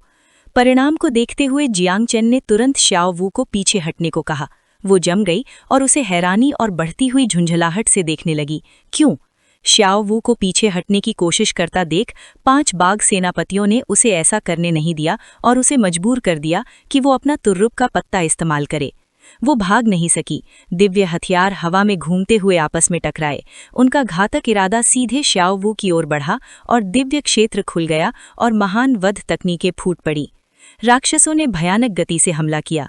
जियांगचेन ने जरा भी संकोच नहीं किया। उसका शरीर बिजली की तरह तेजी से निकला। वो तेजी से भागा, केवल धुंधली परछाई छोड़ते हुए श्याओवू को पुकारता रहा। उसकी चकाचौंध भरी गति ने श्याओजिया को चौंका दिया। इससे पहले कि वो कुछ प्रतिक्रिया कर पाती, जियांग चेन ने श्याओ वू को अपनी बाहों में खींच लिया। उसके इस अचानक कदम से वो स्तब्ध रह गई। उसने कुछ नहीं कहा। उसकी तलवार से सजी भौहें तन गईं और दूसरे हाथ से उसने अपनी लाल शक्ति का विस्फोट किया। दिव्य हाथी कारागार, दमनकारी शरीर, वाड़ देवता रूपांतरण और 9 पाताल लोकों की शक्ति एक साथ उजागर हो गई। उसी क्षण उनके सामने एक विशाल ढाल प्रकट हुई जिसने फैन याई द्वारा छोड़े गए सभी मैजिकल हथियारों को रोक दिया। टकराव की गर्जना से समुद्र में हलचल मच गई और बवंडर जोर से चलने लगे। 5 बाघ सेनापतियों के संयुक्त आक्रमण का सामना करते हुए जियांग चेन ने खुद को 5 के खिलाफ अकेला पाया। दर्द को सहते हुए उसकी भौहें तन गईं और उसने दांत भींच लिए। जियांग चेन ने अपनी पूरी ताकत युद्ध में झोंक दी। दोनों सेनाएं धरती को हिला देने वाले विस्फोटों से टकराईं और विशाल स्वर्ग भक्षक जानवर अंततः जीत नहीं सका। दबाव सहन कर सके। उसका शरीर अनगिनत टुकड़ों में बिखर गया। शियावू ने आंखें चौड़ी कर लीं और चीख पड़ी, क्योंकि स्वर्ग को निगलने वाला सम्राट फिर से नष्ट हो गया था। अपने आत्मा पशु को 5 बाघ सेनापतियों के हाथों में सिकड़ते हुए और जियांग चेन को वार सहते हुए देखकर शियावू गुस्से से लाल हो गई। आंखों में आंसू भर आए। अनिच्छा से उसने उसके बाल पकड़े और संघर्ष करते हुए लड़ने की जिद की। अपने गुस्से पर काबू न रख पाने के कारण उसने गुस्से से चिल्लाकर उसे चुप रहने को कहा, क्योंकि पूरा स्वर्ग को निगलने वाला सम्राट तुरंत अपने ठिकाने पर लौट गया। शियावू को विरोध करने का मौका दिए बिना उसने उसे शियावू चेन की बाहों में रख दिया और जाने से पहले उसे बेकाबू शियावू पर नजर रखने का निर्देश दिया। काऊ काऊ ने धीरे से उसे संभाला और उसे आश्वस्त किया कि वो निश्चिंत रहे। 5 बाघ सेनापतियों ने आकाश को देखा। भस्म करने वाले उस राक्षस की युद्ध शक्ति समाप्त हो चुकी थी और केवल जियांग चेन ही खड़ा रह गया था। इसलिए उन्होंने जल्दी से जादुई हथियार उठाकर उसे रोकने का प्रयास किया। उनकी हत्या की मंशा भड़क उठी और उन्होंने एक साथ चेतावनी दी कि आज जब 5 एकजुट हैं तो जियांग चेन के पास बचने का कोई रास्ता नहीं है। जियांग चेन ने शांत तिरस्कार भरी निगाहों से उन 5 को देखा। उसके होठों पर हल्की सी मुस्कान थी। उसने अपने पीछे छिपे आदिम जीवन रूप के लिए कई तुरुप के पत्ते बचा रखे थे, लेकिन अगर वे मरने के लिए इतने उत्सुक हैं तो वो पहले उनका इस्तेमाल करेगा। जियांग चेन के चारों ओर की आभा अचानक नर्क के द्वार खुलने जैसी हो गई। एक रहस्यमय बैंगनी प्रकाश उसकी आंखों में चमक उठा। उसकी उंगलियों के जोड़ हिलने लगे। आकाश में गरज सुनाई दी और उसने 4 महान दिव्य पशुओं को बुलाने का इरादा किया। पल भर में जियांग चेन के पीछे आकाश और पृथ्वी कांप उठे। 4 राजसी पौराणिक जानवर प्रकट हुए। उनकी दहाड़ों से अंतरिक्ष कांप उठा और उनका अधिकार गहराता चला गया। प्रत्येक ने अपने स्वामी के लिए लड़ने की शपथ ली।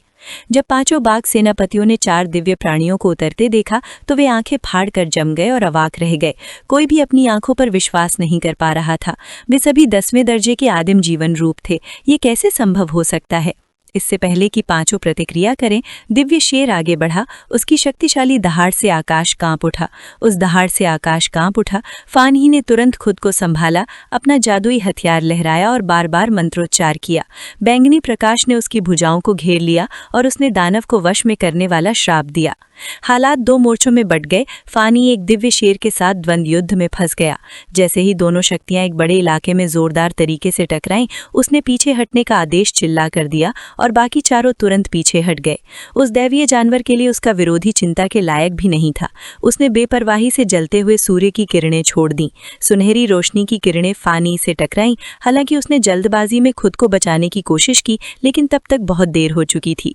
रोशनी ने उसकी आंखों को भेद डाला, उसके मांस और खून को चीर डाला, जिससे वो दर्द से कराह उठा। उसकी आंखों के सामने गहरा अंधेरा छा गया। फानी ने अपनी आंखों की रोशनी वापस पाने के लिए पूरी ताकत झोंक दी, लेकिन उसके सामने सिर्फ खालीपन था। वो निराशा और घबराहट में चिल्लाया और अपनी ही चीखें बर्दाश्त नहीं कर पाया। वो जानवर करीब आया और अपना मुंह खोलकर चमकदार सुनहरी रेत उगलने लगा। महान सूर्य की रेत एक बवंडर की तरह उठी और फानी को पूरी तरह निगलकर दफना दिया। महीन सुनहरी रेत एक शांत लहर की तरह बहती हुई फानी को तबाही के भंवर में खींच ले गई और उसके दर्द की चीखें अनंत तक गूंजती रहीं। संघर्ष की आवाजें धीरे धीरे धीमी पड़ गईं, जब तक कि उसका शरीर गलकर एक सफेद कंकाल में नहीं बदल गया। अंत में वो धूल में मिल गया। गायब होने से पहले उसकी कराहें एक बार फिर से गूंजी। वो दैवीय जानवर युद्ध मैदान में शान से खड़ा रहा। उसकी ठंडी पीली आंखें बचे हुए लोगों को घूर रही थीं। फानी को रेत में बदलते देख टीनों ने घबराहट में चीख मारी, जबकि बाकी लोग डर के मारे पीले पड़ गए और चुप हो गए। हाइशी ने देखा कि उस दैवीय जानवर ने 5 मिनट से भी कम समय में फानी को पूरी तरह खत्म कर दिया था। वो घबराहट में, जिसका चेहरा डर से सफेद पड़ गया था, चीख पड़ी, वहीं सफेद हाथी भी जम सा गया। वो इस भयानक अंजाम को देखकर पूरी तरह अवाक रह गया। उसकी आंखें हैरानी से फटी की फटी रह गईं। शेर को पहले हमला करते देख 8 सिर वाला सांप, जो खुद भी एक दैवीय जानवर था, चुपचाप खड़ा नहीं रह सका। वो रेंगता हुआ आगे बढ़ा और शीपों को निशाना बना लिया। वो शेर को युद्ध मैदान पर अकेले कब्जा नहीं करने देना चाहता था, इसलिए उसने सीधे अपने विरोधी से मोर्चा ले लिया। शीपो पीछे हटता गया, उसके पास बचने का कोई रास्ता नहीं था। उसने अपनी चाबुक कसकर पकड़ ली और दांत पीसकर लड़ने का फैसला किया। बाकी दैवीय जानवरों ने भी एक साथ हमला किया। हर किसी ने अपना अपना निशाना चुन लिया। भूला भेड़िया टीनों के करीब आया, उसकी आंखों में घूरा और उस पर झपट पड़ा, जिससे टीनों को मजबूरन अपनी सुनहरी अंगूठी से जल्दबाजी में जवाबी हमला करना पड़ा। वहीं कीलान ने अपनी दैवीय शक्ति का इस्तेमाल करके हाई पर बिजली से हमला किया। हाई ने दांत पीसे और उस जोरदार हमले का सामना करने के लिए अपनी तलवार ऊपर उठा ली। 8 सिर वाला सांप पलक झपकते ही पास आ गया। अपना मुंह खोलकर संक्षारक धुंध भरा पानी उगलने लगा। शीपों ने भौएं चढ़ाई और लगातार चाबुक घुमाई, हमले को तितर बितर किया और दिव्य चाबुक की शक्ति का उपयोग करके बचाव किया। भूरा भेड़िया बिजली की तरह फुर्तीला हुआ, अपने जबड़े फैलाकर टीनों को निगलने के लिए झपटा। टीनों जल्दी से पीछे हट गया। बचाव में सुनहरी अंगूठी को नियंत्रित करने के लिए हाथ की मुद्राएं बनाई। सुनहरा चक्र रक्षक भेड़िए के दांतों को मजबूती से रोक रहा था और दोनों भयंकर संघर्ष में उलझ गए। दूसरी ओर कीलान ने बंधन शक्ति से भरी जंजीरें फेंकी ताकि हाई को रोक सके। शीपो ने निगाहें सिकोड़ी और चकमा देने के लिए मुड़ा, जंजीरों को पकड़ा और गोली टावर दानव वध सलवार से बंधनों को काट दिया। सफेद हाथी जम गया, ये सब देख रहा था। न्यू की आवाज ने अचानक उसे जाने के लिए कहा। उसने घबराहट में सोर्स ढूंढा और एक तैरती हुई बैंगनी आभा देखी। उसे हैरानी से एहसास हुआ कि ये मंदिर के भगवान की आत्मा थी। फानियों ने अपनी आखिरी ताकत दिव्य स्नो माउंटेन पर गरुड़ को बुलाने का आदेश चिल्लाने में खर्च कर दी। सफेद हाथी शांत हो गया और उसने आज्ञा मानी। फिर फानियों की आत्मा धुंधली हो गई और हवा के साथ गायब हो गई। सफेद हाथी तुरंत रोशनी की किरण में बदल गया और जियांग चेन के पीछे पहाड़ की ओर तेजी से बढ़ा, युद्ध के मैदान को छोड़कर। जियांग चेन ने उसे बिना रोके बस एक नज़र देखा। जियांग चेन ने सफेद हाथी को जाते हुए देखा। उसका एक्सप्रेशन ऐसा था जैसे उसे इसकी उम्मीद थी। उसके होठों पर एक ठंडी मुस्कान ने उसे जाने दिया, ये बाद में उसे ढूंढने से बेहतर है। ये वीडियो का अंत है। अगर आप लोग अगला भाग देखना चाहते हैं तो हमारे चैनल को सब्सक्राइब करें। अपनी चेतना की गहराइयों में श्याओ बाहर निकलने की लगातार कोशिश कर रही थी, लेकिन जिया की जड़ें लंबी होकर उसके छटपटाते शरीर को जकड़ लेती थीं। वो गुस्से में चीखीं और उसे छोड़ने की मांग की ताकि वो खुद जाकर उन लोगों का खात्मा कर सके। जिया ने ठंडे भाव से देखा। जब श्याओ छटपटा रही थीं और गालियां दे रही थीं, तभी अचानक एक नुकीली डाल नीचे आई और एक धीमी आवाज ने चेतावनी दी। हालांकि वो आवाज लहजे में कोमल थी, लेकिन उसने श्याओ को थरथला दिया और वो चुप हो गई, जबकि श्याओ चान बस वहीं खड़ी देखती रही। डाल की नोक ठीक श्याओ के सामने आकर रुक गई। उसकी आंखों में झलकती ठंडी बैंगनी चमक ने उसे खामोशी में जमा दिया। उसकी आंखों में आंसू भर आए, जिनमें गुस्सा और अपमान दोनों के भाव थे। जब माहौल शांत हुआ तो जिया ने डाल वापस खींच ली, लेकिन उसे भागने से रोकने के लिए जड़ें उसके चारों ओर कसकर जकड़े रखीं। कभी गर्व से भरी रहने वाली वो रानी अब पीछे हटने और बंधने पर मजबूर थी। श्याओ अपनी सिसकियां रोक न सकी। वो अपने मालिकों और अपनी खुद की कमजोरी को कोस रही थी। श्याओ को इस तरह दयनीय ढंग से रोते देख श्याओ चान आगे बढ़ी, उसे गले लगाया और प्यार से उसे दिलासा दिया। दिलासा पाकर श्याओ धीरे धीरे रोना बंद कर दिया। उसका चेहरा शर्म से लाल हो गया और उसने अनिच्छा से ही सही, लेकिन श्याओ चान के सम्मान में बाहर रुककर पहरा देने की बात मान ली। जियांग चैन ने स्थिति का जायजा लेने के लिए अपनी आंखें सिकोड़ी। दिव्य जीवों के दबाव में आकर फानी की सेना में साफ तौर पर थकावट के लक्षण दिखने लगे थे। उसकी आवाज में ठंडक थी जब उसने उन्हें केवल एक ही विकल्प दिया, या तो अधीनता में सिर झुकाओ या मौत को गले लगा लो। फान यी की आत्मा का बस एक छोटा सा अंश ही हवा में तैर रहा था, जो जियांग चैन के शब्दों से अपमानित महसूस कर रहा था। वो गुस्से में गुर्राया और कसम खाई कि वो कभी हार नहीं मानेगा। उसे यकीन था कि गेरुडो उसकी मौत का बदला जरूर लेगा। जियांग चैन ने उसकी ओर एक नज़र डाली और बड़े ही बेपरवाही से पूछा, मानो वो आदमी तो अब तक गायब ही हो जाना चाहिए था। फान यी को अंत तक अपनी जिद पर अड़े रहने देख जियांग चैन उसकी बेवकूफ़ी पर हंस पड़ा। उसने उन्हें ख़त्म करने का इशारा किया और बड़े ही शांत भाव से उन्हें वो चीज़ देने का वादा किया जिसे उसने मुक्ति का नाम दिया, और कहा कि वो उनकी आत्माओं का हश्र अपनी आंखों से देखना चाहता है।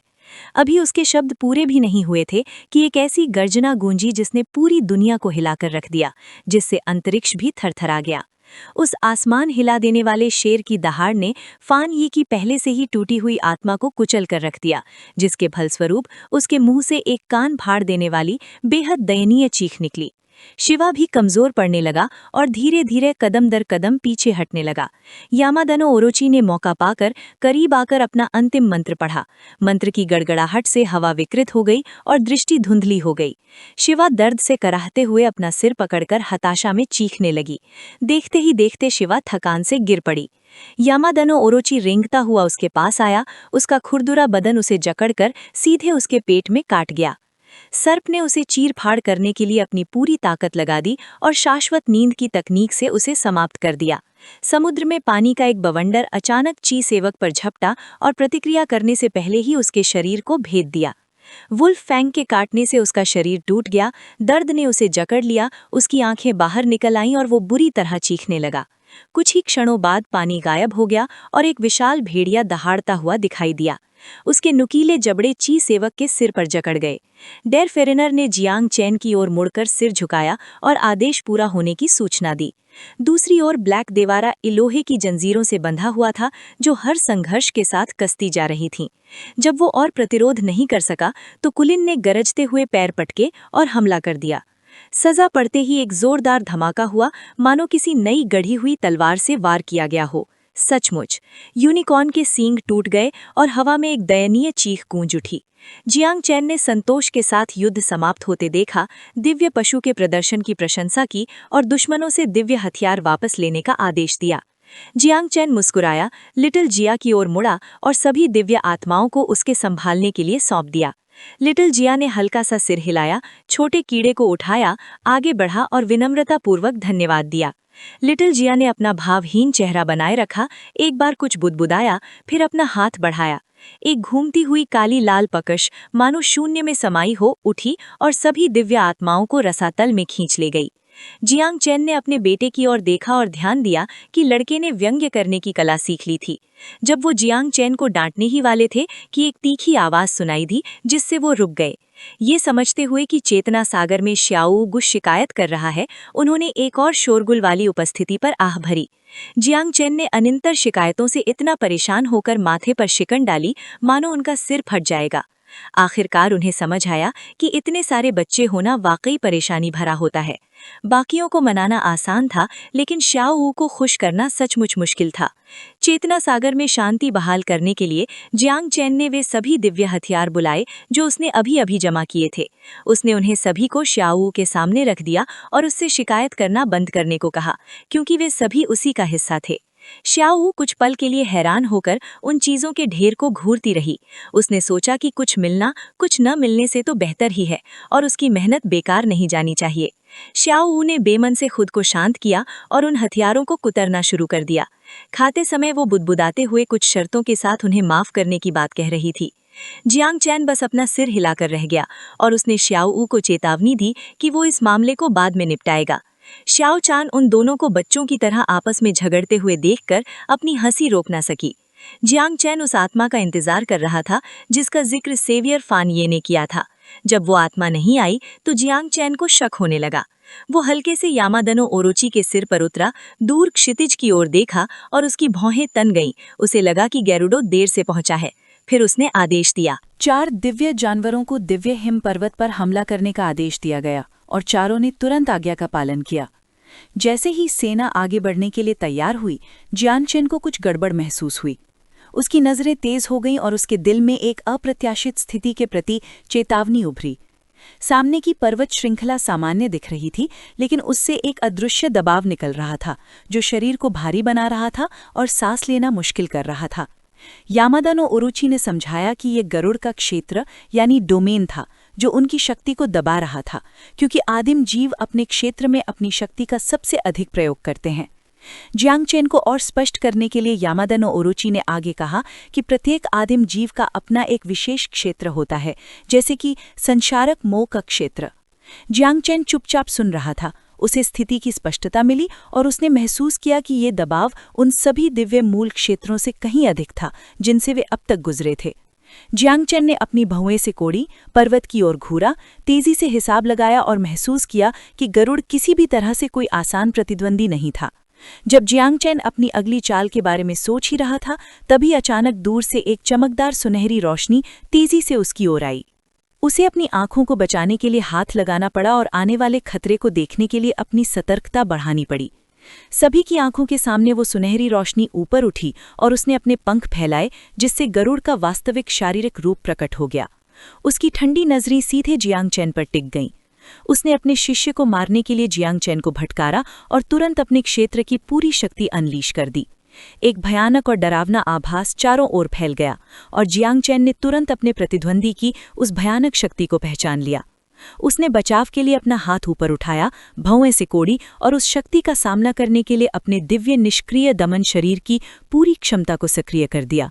जियांग चेन को पीछे हटने से इनकार करते देख जिन ची तेजी से आसमान की ओर उड़ा और अपने पंख फैलाकर नीचे की ओर झपटा। उसके पंखों की हर फड़फड़ाहट से एक जिन ची तूफान उत्पन्न हुआ, जिसमें तीरों की तरह अनगिनत किरणें दुश्मन की ओर बरसने लगीं। उस शेर रूपी दिव्य जानवर ने तुरंत प्रतिक्रिया की। वो आगे कूदा और उनकी रक्षा करने के लिए अपना विशाल जबड़ा खोलकर एक गर्जनापूर्ण दहाड़ लगाई। एक ऐसी शेर दहाड़ जिसने आसमान को भी कंपा दिया और सीधे जिन ची की ओर निर्देशित थी। दोनों शक्तियां आमने सामने टकराईं, जिससे एक जोरदार धमाका हुआ जिसने दृश्य को धुंधला कर दिया। उड़ते हुए मलबे के टुकड़े हवा में घूमने लगे और युद्ध का मैदान एक अराजक धुंध में डूब गया। अपने हमले को बेअसर होते देख जिन ची क्रोधित लपटों में भड़क उठा और उसने एक ऐसी शून्य भेदी छलांग लगाई जिसने हवा को चीर दिया और सीधे जियांग चेन की ओर तेजी से बढ़ गया। जैसे ही जिन ची ने भयानक गति से हमला किया, जियांग चेन को प्रतिक्रिया करने का समय नहीं मिला। तभी काइलिन आगे बढ़कर उसे रोकने के लिए झपटा, अपने स्वामी को पीछे हटने के लिए चिल्लाते हुए, फिर सत्य को सक्रिय करते हुए एक सींग को तोड़कर हमले का सामना किया। काइलिन का हमला जिन ची से टकराया और दोनों के बीच कुछ देर तक संघर्ष हुआ, लेकिन पल भर में जिन ची ने यामादा नो ओरोची को हरा दिया और उसे चट्टान की ओर फेंक दिया। साथ ही एक उपहासपूर्ण हंसी भी हंसी। काइलिन के लड़खड़ाते हुए उठने और फिर से लड़ने के लिए तैयार होने पर उसकी उपहासपूर्ण आवाज हवा में गूंज उठी। जिन ची पहले ही अपने पंख फड़फड़ाकर उड़ गया था, केवल एक परछाई जमीन पर दौड़ रही थी। जैसे ही जिन ची करीब आया, यामादा नो ओरोची ने अपनी जीभ को तेजी से घुमाया और परत दर परत संचारक दुराचार छोड़ा। जिन ची ने अपनी आंखें से कोड़ी, अपने पंख फैलाए और दिव्य केतना प्रक्षेपण से यामादा नो ओरोची को जकड़ लिया। जैसे ही वो हवा में खूबसूरती से मुड़ा, उसके फुर्तीले शरीर ने उसे फैलते हुए संचारक क्षेत्र से आसानी से बचने में मदद की। जिन ची की आंखें हत्या के इरादे से लाल चमक रही थीं, उसके नुकीले पंजे ऊंचे उठे हुए थे और वो घमंड से यामादा नो ओरोची का उपहास कर रहा था, क्योंकि उसने सर्वोच्च शिकारी को चुनौती देने की हिम्मत की थी। अचानक जिन ची आसमान से नीचे आया, उसके नुकीले पंजों ने यामादा नो ओरोची को पकड़ लिया और ऊपर खींच लिया। पंजे उसके शरीर में गहरे धंस गए, जिससे सर्प दर्द से चीखा। जिन ची यामादा नो ओरोची को लेकर ऊपर उड़ा और बिना किसी हिचकिचाहट के उसे छोड़ दिया, जिससे उसका शरीर पहाड़ की ढलान पर गिर पड़ा। इस जोरदार टक्कर से पर्वत श्रृंखला हिल गई और दिव्य जीव यामादा नो ओरोची का नाम पुकारने लगे। हालांकि उनका उससे कोई रक्त संबंध नहीं था। एक ही गुरु के अधीन होने के कारण वे अपने साथी को चोट पहुंचते हुए अनदेखा नहीं कर सकते थे। शेर और भेड़िया दोनों क्रोधित होकर अपनी धधकती सुनहरी आंखों और भेड़िए के नुकीले दांतों से जिन ची पर आक्रमण करने लगे। जिन ची ने दोनों हमलों को सहजता से टाल दिया और शेर और भेड़िए को तिरस्कार भरी नजरों से देखते हुए ठंडे लहजे में कहा कि पूरी ताकत के साथ भी उनकी कमजोर हवाई लड़ाई उसके सामने कुछ भी नहीं है। जियांग चेन को एहसास हुआ कि स्थिति बिगड़ रही है। जिन ची उम्मीद से ज्यादा शक्तिशाली था। उसने तुरंत जू जिया से मदद मांगी, लेकिन चेतना सागर में डूबी जू जिया लड़ाई देख रही थी और उसने साफ इनकार कर दिया। जू जिया ने बताया कि उसने हाल ही में हेवनली अर्थ की ज्यादातर पैतृक नस को सोख लिया था और उसे पचाने का समय नहीं मिला था, इसलिए उसकी हालत खराब थी। इसके अलावा डिवाइन स्नो माउंटेन पर मौजूद पैतृक नस बहुत ज्यादा जबरदस्त थी, जिसकी वजह से उसे सब कुछ निगलने की तैयारी के लिए अपना सारा ध्यान केंद्रित करना पड़ रहा था। जूजिया ने आगे कहा कि अगर जियांग चेन खुद जिनची को हरा देता है तो वो इंद्रधनुष बनाने में मदद कर सकता है। टालमटोल वाला लहजा सुनकर जियांग चेन ने बस इतना ही जवाब दिया और जल्दी से दोबारा सोचा, ये समझते हुए कि जीत के लिए एक स्पष्ट रणनीति की जरूरत थी। जिनची को ताना मारते हुए चक्कर लगाते देख जियांग चेन ने अपनी भौएं सिकोड़ी और उसके चेहरे के हावभाव गंभीर हो गए। उसने जोरदार हमला करने का फैसला किया और 80 बिलियन 9 डिवाउरिंग स्वॉर्म को बचाव की मुद्रा में आने और डिवाइन स्नो माउंटेन के इलाके में घुसपैठ करने का आदेश दिया। आदेश का पालन करते हुए आदेश पर झुंड ज्वार की तरह उछला। जिनची के उड़ने के रास्ते पर चलते हुए उसे घेर लिया ताकि नुकसान कम से कम हो और विरोधी को कुछ देर के लिए दबा दिया जाए। एक बार स्ट्रैटेजी तय हो जाने के बाद जियांग चेन ने पक्के इरादे से ऑर्डर दिया। उसने 4 बड़े दिव्य जानवरों को एक साथ मिलकर हमला करने का इशारा किया। उन्हें भरोसा था कि जिनची उनके दबाव से बच नहीं पाएगा। ये वीडियो खत्म होता है। अगर आप अगला पार्ट देखना चाहते हैं तो प्लीज हमारे चैनल को सब्सक्राइब करें। सुनहरी चट्टान आसमान में तेजी से उड़ी, लेकिन अचानक धूल और कीड़ों की घनी परतों से घिर गई। हैरान होकर उसने अपनी आंखें बड़ी की और उन्हें तितर बितर करने के लिए जोर से फड़फड़ाया, क्योंकि 9 पंखों वाली मुसीबत उस जगह पर आ गिरी थी। थोड़ी देर के झटके के बाद सुनहरी चट्टान नफरत से मुस्कुराई, तुरंत तेजी से बढ़ी। उसके बड़े पंख हवा को चीरते हुए चट्टान के चारों ओर उड़ रहे थे, हर हमले से बड़ी चतुराई से बचते हुए। हालांकि धूल और कीड़े बहुत सारे थे, लेकिन उन पर भरोसा करके उसे मारना मुमकिन नहीं था। सुनहरी चट्टान आसमान की एक ऊंची परत पर पहुंची। उसकी ठंडी नज़र नीचे पहाड़ों पर पड़ी, जहां धूल और कीड़े चुपचाप उसके इलाके की एनर्जी सोख रहे थे। तभी उसे एहसास हुआ कि ये कोई ध्यान भटकाने वाली चीज़ नहीं, बल्कि सच में खाना था, जिससे सीधा सामना करना मजबूर होना पड़ा। पीछे हटने का कोई रास्ता नहीं था। सुनहरी चट्टान में पलटवार किया, उसके पंख नीचे गिर गए। अनगिनत आग की किरणें तूफान की तरह चारों तरफ फैल गईं और एक पल में जगह भट्टी बन गई, क्योंकि कर्मा की लौ उछल रही थी।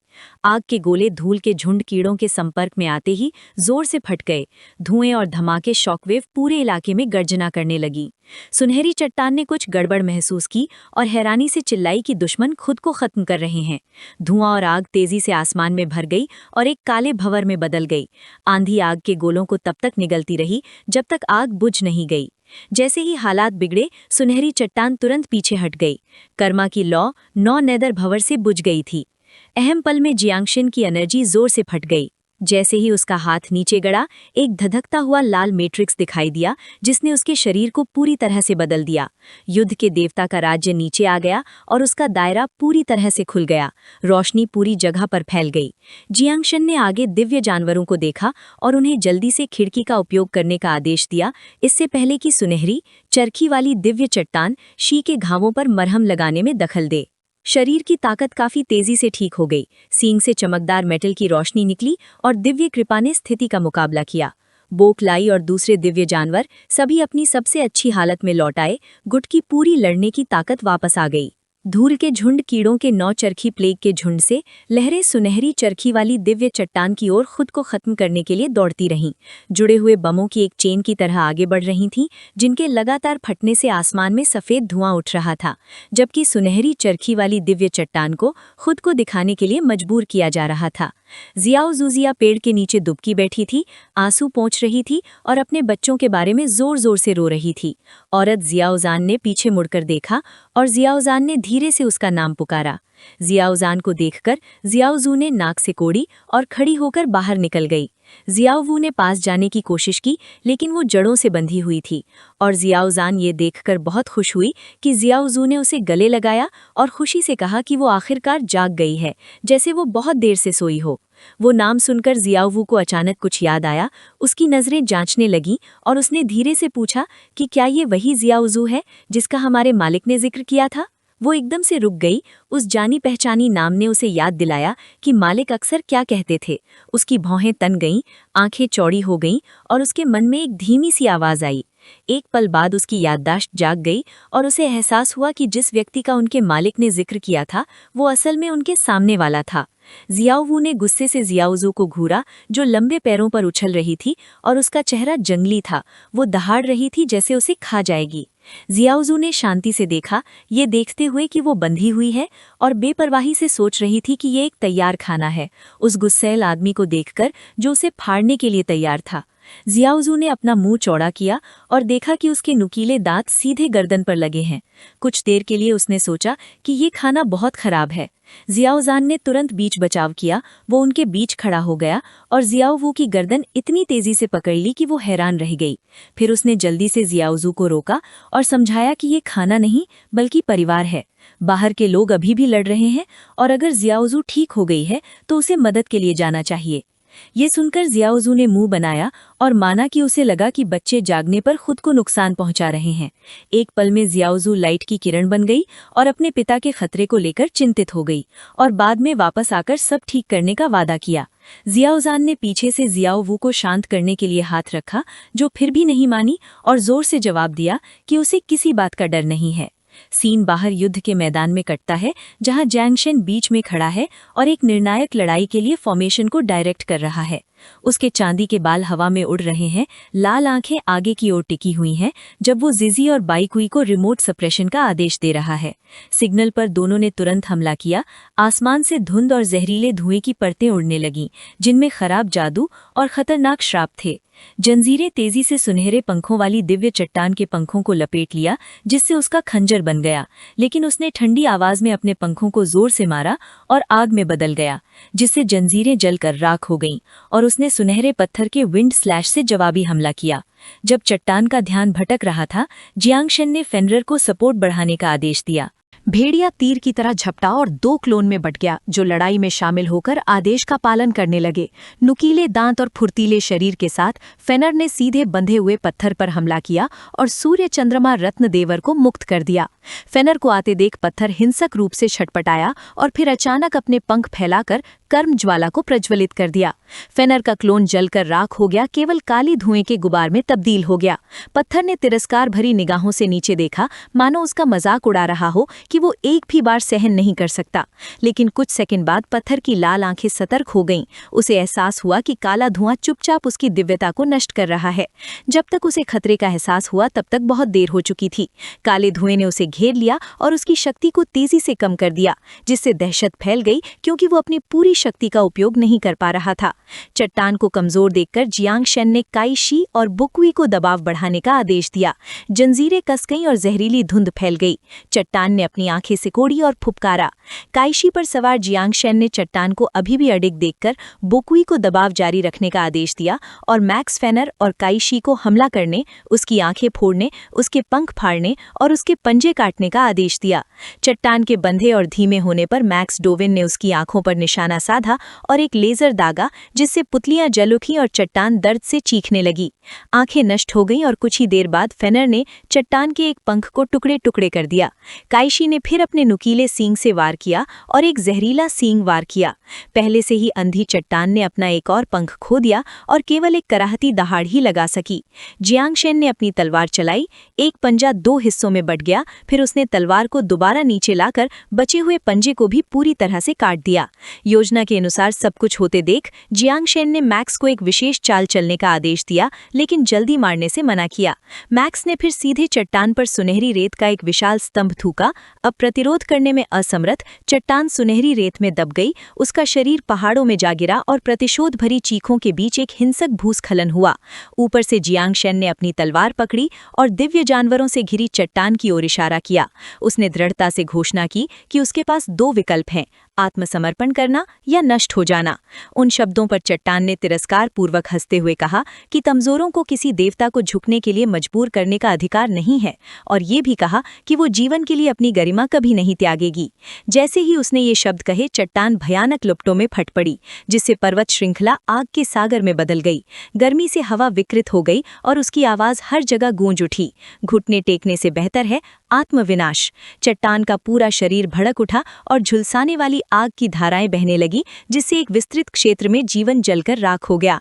काला धुआं आकाश में फैल गया और विस्फोटों की गड़गड़ाहट हुई। ये उसकी कर्म ज्वाला अवस्था थी। गेल चीख उठा और अंतरिक्ष कांप गया, जिससे जियांगशेन पीछे की ओर गिर पड़ा। सौभाग्य से बाई ने उसे ढाल बनाने के लिए दौड़ लगाई। अचानक हुए विस्फोट ने उसे वापस उसकी मूल अवस्था में ला दिया और जियांगशेन के खुद को बिकिए पर स्थिर करने से पहले ही उसके हाथ स्वतः ही ऊपर उठ गए। पहाड़ों से चट्टान ने अपने धधकते पंख फैलाए और ऊपर उड़ गई, जिससे उसका निर्वाण पुनर्जन्म पूरा हो गया। इस तरह के उन्नत रूप को देखकर सब अवाक रह गए। जियांगशेन ने तुरंत ही खतरे को भांप लिया। सुनहरे पंखों वाले दिव्य पत्थर को ऊंचाई पर उड़ते हुए देखकर मन ही मन बड़बड़ाते हुए कि पुनर्जन्म के बाद इसकी शक्ति बढ़ गई है। क्या इसका मतलब ये है कि उन्हें 9 पंखों वाले प्लेग झुंड की बड़ी संख्या में बलि देनी होगी? जैसे ही वो कुछ करने वाला था, शियाओजू ने उसे रोक लिया और चिंता भरी निगाहों से उसकी ओर देखते हुए विनती की कि वो ऐसा नहीं कर सकता, क्योंकि अंडों से निकले बच्चों को पालना मुश्किल था। शियाओजू को देखकर वो जम गया और आश्चर्य से बोला कि वो जाग गई है। शियाओजू ने हल्के से सिर हिलाया और फिर सुनहरे पंखों वाले दिव्य पत्थर की ओर मुड़ी और गुस्से से मुट्ठी उठाकर सीधे मुकाबले के लिए तैयार हो गई। जियांगशेन ने घबराकर उसका कंधा पकड़ लिया और चेतावनी दी कि 9 पाताल रूप का उपयोग करने से वो गहरी नींद में सो जाएगी। शियाओजू उसकी चिंता समझ गई, लेकिन कीड़े के आत्मविस्फोट को देखकर उसने दृढ़ता से सिर हिलाया और ठंडी निगाहों से पत्थर को देखा और अंडों से निकले बच्चों को खोने से तो यही बेहतर है। उसका दृढ़ संकल्प देखकर जियांगशेन ने धीरे से उसके गाल पर हाथ रखा और मुस्कुराते हुए उसे आश्वस्त किया कि उसे गहरी नींद में सोने की जरूरत नहीं है, बस 9 शक्ति का उपयोग करके खुद को नियंत्रित करो और बाकी सब उस पर छोड़ दो। तो शियाओजू ने पूछा कि क्या उसके पास कोई योजना है? जियांगशेन ने इशारा किया और सिस्टम पैनल को बुलाया, जिस पर उसके क्लोन ने ब्रह्मांडीय समय प्रवाह टावर में काफी समय तक प्रशिक्षण लिया था। बाधा को तोड़ने और त्रिदेव क्षेत्र में आरोहण करने का क्षण आ गया था। सभी अनुभव पुनः प्राप्त हो गए थे और बाधा तोड़ने का कार्य समाप्त हो गया। अचानक जैसे ही जियांगशेन पहाड़ से नीचे उतरे, आसमान में सोने की 2 विशाल किरणें दिखाई दी। सोने के पंखों वाला दिव्य पक्षी रॉक बच निकला, जबकि पहाड़ और समुद्र की 5वीं चाल और आध्यात्मिक 6ठी चाल एक साथ सक्रिय हो गईं।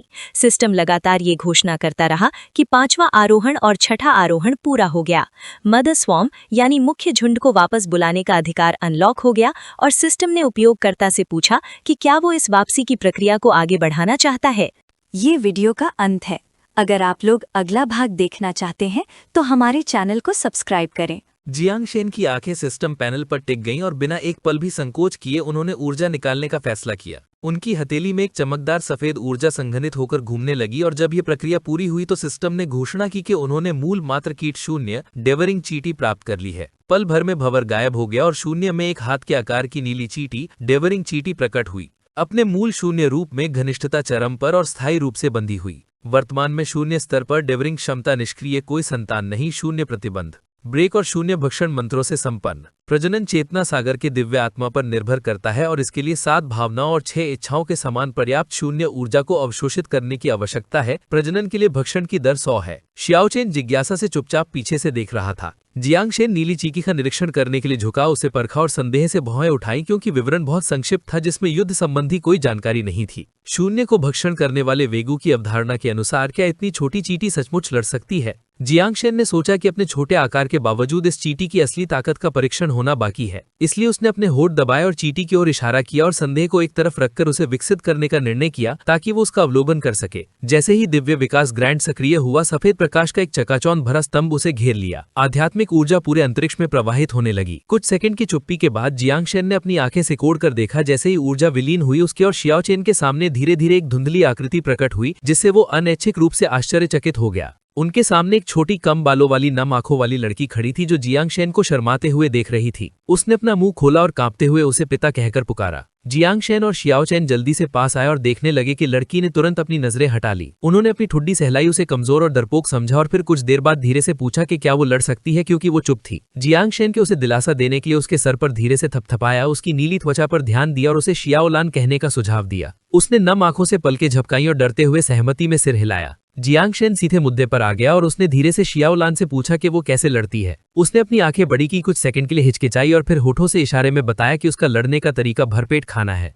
ये सुनकर जियांगशेन कुछ सेकंड के लिए जम सा गया। उसके दिमाग में ढेरों सवाल घूमने लगे। उसने अजीब तरह से अपना सिर खुजलाया और कहा कि वो वॉइड पावर खाना चाहती है, लेकिन उसे अब कोई अंदाजा नहीं था कि वो कहां से मिलेगी, क्योंकि वो खाने के मामले में काफी नखरेली थी। शियाओलान ने बगल में लगे विशाल पेड़ की ओर देखा, अपनी छोटी उंगली से अपने होठों को छुआ और फिर शर्माते हुए कहा कि अभी भी कुछ बचा हुआ है। उसने उस विशाल पेड़ की ओर इशारा किया और मासूम चेहरे से जियांगशेन से पूछा कि क्या वो उस पेड़ को खा सकती है। जियांगशेन ने तुरंत अपनी आंखों से उसके इशारे का पीछा किया। ये देखकर जियांगशेन घबरा गया और उसे जोरों का पसीना आने लगा। उसने शियाओलान को घूरा, उसके कंधे पकड़े और जोर से झकझोरते हुए चिल्लाकर पूछा कि क्या उसका मतलब सच में शूजिया को खाने से है। भूख के मारे शियाओलान ने दबी जबान में मान लिया कि शूजिया के ऊपर कुछ बहुत ही स्वादिष्ट चीज है। शियाओ वू जो बेलों से बंधा हुआ ऊपर हवा में लटक रहा था, वो हैरानी से शियाओलान की ओर देख रहा था। वो सोच रहा था कि उस विशाल पेड़ में ऐसा कौन सा खाना छिपा है, या फिर उस लड़की का मतलब पेड़ की चोटियों पर लगे फलों से है। जब सब लोग अभी भी हक्के बक्के खड़े थे, तभी एक गहरी आवाज ने जियांग शेन से कहा कि वो उस लड़की को अपने पास बुला ले। सबकी नजरें शूजिया की ओर घूम गई और शियाओलान की आंखें उत्सुकता से चमक उठी। ये देखकर जियांग शेन और भी ज्यादा घबरा गया। उसे उम्मीद नहीं थी कि शूजिया इतनी गंभीर होगी और उसे डर था कि कहीं उस लड़की को ही खाने में न बदल दिया जाए। इससे पहले कि जियांग शेन कोई प्रतिक्रिया देता, शियाओलान एक लहर की किरण में बदल गई और तेजी से शूजिया की ओर लपकी। जब तक उसे एहसास हुआ कि अब बहुत देर हो चुकी है, वो बस चिल्लाकर उसे रुकने के लिए कह सका। शियाओलान शूजिया के तने से चिपक गई और खुशी खुशी क्रिस्टल के जैसे रंग बिरंगे पानी की धाराओं को सोखने लगी और खुशी से चिल्लाकर कहने लगी कि वो कितनी स्वादिष्ट है। शूजिया ने नीचे की ओर देखा और समझाया कि ये आध्यात्मिक कुई हैं जो आदिम जगत की नस से हंसकर बाहर आ रहे हैं। ये इतने ज्यादा हैं कि शियाओलान के लिए वॉइड पावर के रूप में एक शानदार दावत बन सकते हैं। तभी जियांग शेन ने राहत की सांस ली। ये जानकर कि शूजिया नाराज नहीं है, उसकी सारी पिछली चिंताएं दूर हो गईं। शियाओचन ने मुस्कुराते हुए उसे तसल्ली दी कि शूजिया कोई आम चीज नहीं है और कोई भी उसे नुकसान नहीं पहुंचा सकता। ऊपर से शियाओ वू शियाओलान को शक की नजर से देख रहा था। उसे उस लड़की का अंदाज कुछ अजीब लग रहा था। कुछ देर बाद शियाओलान आखिरकार खुशी खुशी खड़ी हो गई, अपना मुंह पोंछा और एक संतुष्ट मुस्कान के साथ जियांग शेन से कहा कि उसका पेट भर गया है और वो और बना सकती है। ये सुनकर जियांग शेन हैरान रह गया कि शियाओलान का पेट इतनी जल्दी कैसे भर गया, और उसे लगा कि इसे खिलाना तो बहुत आसान है।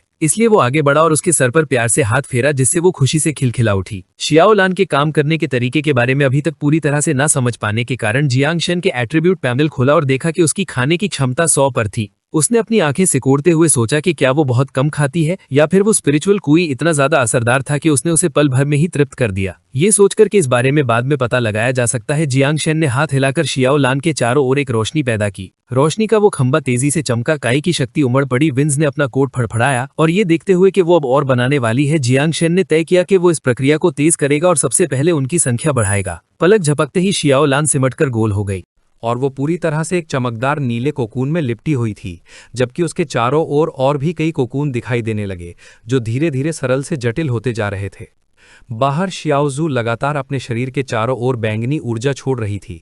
एक रहस्यमयी शक्ति फैल रही थी और साथ ही बैंगनी आग के गोले उस सुनहरे पंख वाले दिव्य पक्षी पर बरस रहे थे। धूल के कीड़ों के झुंड उमड़ पड़े और उन्होंने मिलकर एक बड़ा पिंजरा बना लिया। तभी शियाओजू ने उन्हें उस पक्षी को काबू करने का ठंडा आदेश दिया। सभी दिशाएं 9 पंखों वाले मृत्युदूत धूल के कीड़ों से घिर चुकी थीं। सुनहरे पंख वाले दिव्य पक्षी ने अपनी पैनी आंखें सिकोड़ी और एक तीखी क्रोधित दहाड़ लगाई। उस सुनहरे पंख वाले दिव्य पक्षी ने तुरंत सुरक्षा घेरे में एक कमजोरी ढूंढ ली, पंख फैलाए और जोरदार फड़फड़ाते हुए चिंगारियों की लकीरें बनाई ताकि वो वहां से भाग सके। वो जोर से दहाड़ रहा था कि 9 पाताल की काली नदी भी उसे कैद नहीं कर सकती, और ये कि उसका सुनहरा तूफान सब कुछ तोड़ डालेगा। शियाओजू ने अपनी युवा मुखमुद्रा को सिकोड़ा, उसका चेहरा बर्फ जैसा ठंडा हो गया और उसने ऊर्जा सक्रिय करके उस लक्ष्य को लॉक कर दिया। फिर उसने उसे बांधने के लिए 9 पाताल के अभिशाप का उपयोग करने का आदेश दिया।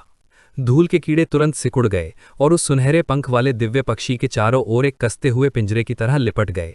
पक्षी ने हताशा में आकर जोरदार पंख फड़फड़ाए और कर्मिक पुनर्जन्म की ज्वाला से भरे कई आग के गोले छोड़े, जिससे एक के बाद एक कई धमाके हुए। शियाओजू ने अपनी भौहें सिकोड़ी और पक्षी को भागने से रोकने के लिए अपनी आंखें उसी पर गड़ाए रखीं। उसने जियांग शेन को चेतावनी दी कि अगर उन्होंने 9 पंखों वाले मृत्युदूत की शक्ति का उपयोग करके उसे पूरी तरह खत्म नहीं किया तो वे उसे ज्यादा से ज्यादा 1 मिनट तक ही रोक पाएंगे। जियांग शेन ने बात को समझते हुए धीरे से जवाब दिया कि स्थिति पूरी तरह उसके नियंत्रण में है। जियांग शेन ने चुपचाप उस कीमती 1 मिनट के समय का हिसाब लगाया और शियाओलान की उन देखा जो अपने कुकून में सिमटी हुई थी। चूंकि उसकी क्षमताओं के बारे में अभी कुछ पता नहीं था और वो अभी अपनी संख्या बढ़ा रही थी, इसलिए जियांग शेन इस समय उस पर निर्भर नहीं रह सकता था। बिना किसी हिचकिचाहट के जियांग शेन ने तुरंत क्लान सिस्टम को बुलाया और एक नमूना निकालने का अनुरोध किया। उसके सामने एक चकाचौंध कर देने वाला सुनहरा भंवर प्रकट हुआ। 10 सेकंड बाद नमूना सफलतापूर्वक निकाले जाने की घोषणा गूंजी। जैसे ही धुआं छटा और सुनहरी रोशनी की लकीरें अंतरिक्ष में फैल गईं, जियांग शेन के सामने एक स्त्री आकृति प्रकट हुई। उसने एक शराब का पात्र उठाया, उसमें से कुछ घूंट पिए, फिर अपनी चमकदार आंखों से जियांग शेन की ओर देखा और उसे बधाई दी कि उसने एफिमेरल यिन यांग 18 सितारे नामक मूल नमूने को सफलतापूर्वक बुला लिया है। जियांगशन उस लड़की को घूरता रहा और सहज ही अपनी ठुड्डी सहलाने लगा। वो जियाओ ज़ैन से मिलती थी, जिससे जियांगशन हैरान था और ये सोचकर अचंभित था कि वो बिना किसी दिव्य विकास वरदान के कैसे प्रकट हो सकती है। लड़की आलस से खड़ी हुई, अंगड़ाई ली और धीरे से ओह कहा। वो पास आई, जियांगशन को सिर से पैर तक देखा, उसके कंधे पर हाथ रखा और अपनी लंबी उंगलियों से उसके चेहरे को हल्के से सहलाते हुए चिढ़ाया कि उसी ने उसे बुलाया है और ये बुलाने वाली माध्यम अप्रत्याशित रूप से युवा और सुंदर है। उससे आ रही शराब की तेज गंध से जियांगशन असहज होकर भौहें सिकोड़ बैठा और उसकी जिज्ञासु निगाहों को नज़रअंदाज कर दिया। जियांगशन ने जल्दी से सिस्टम खोलकर गुण जांचे, सोचते हुए कि वो सिर्फ एक शराबी है और उसकी शक्ति का ज्ञान नहीं है।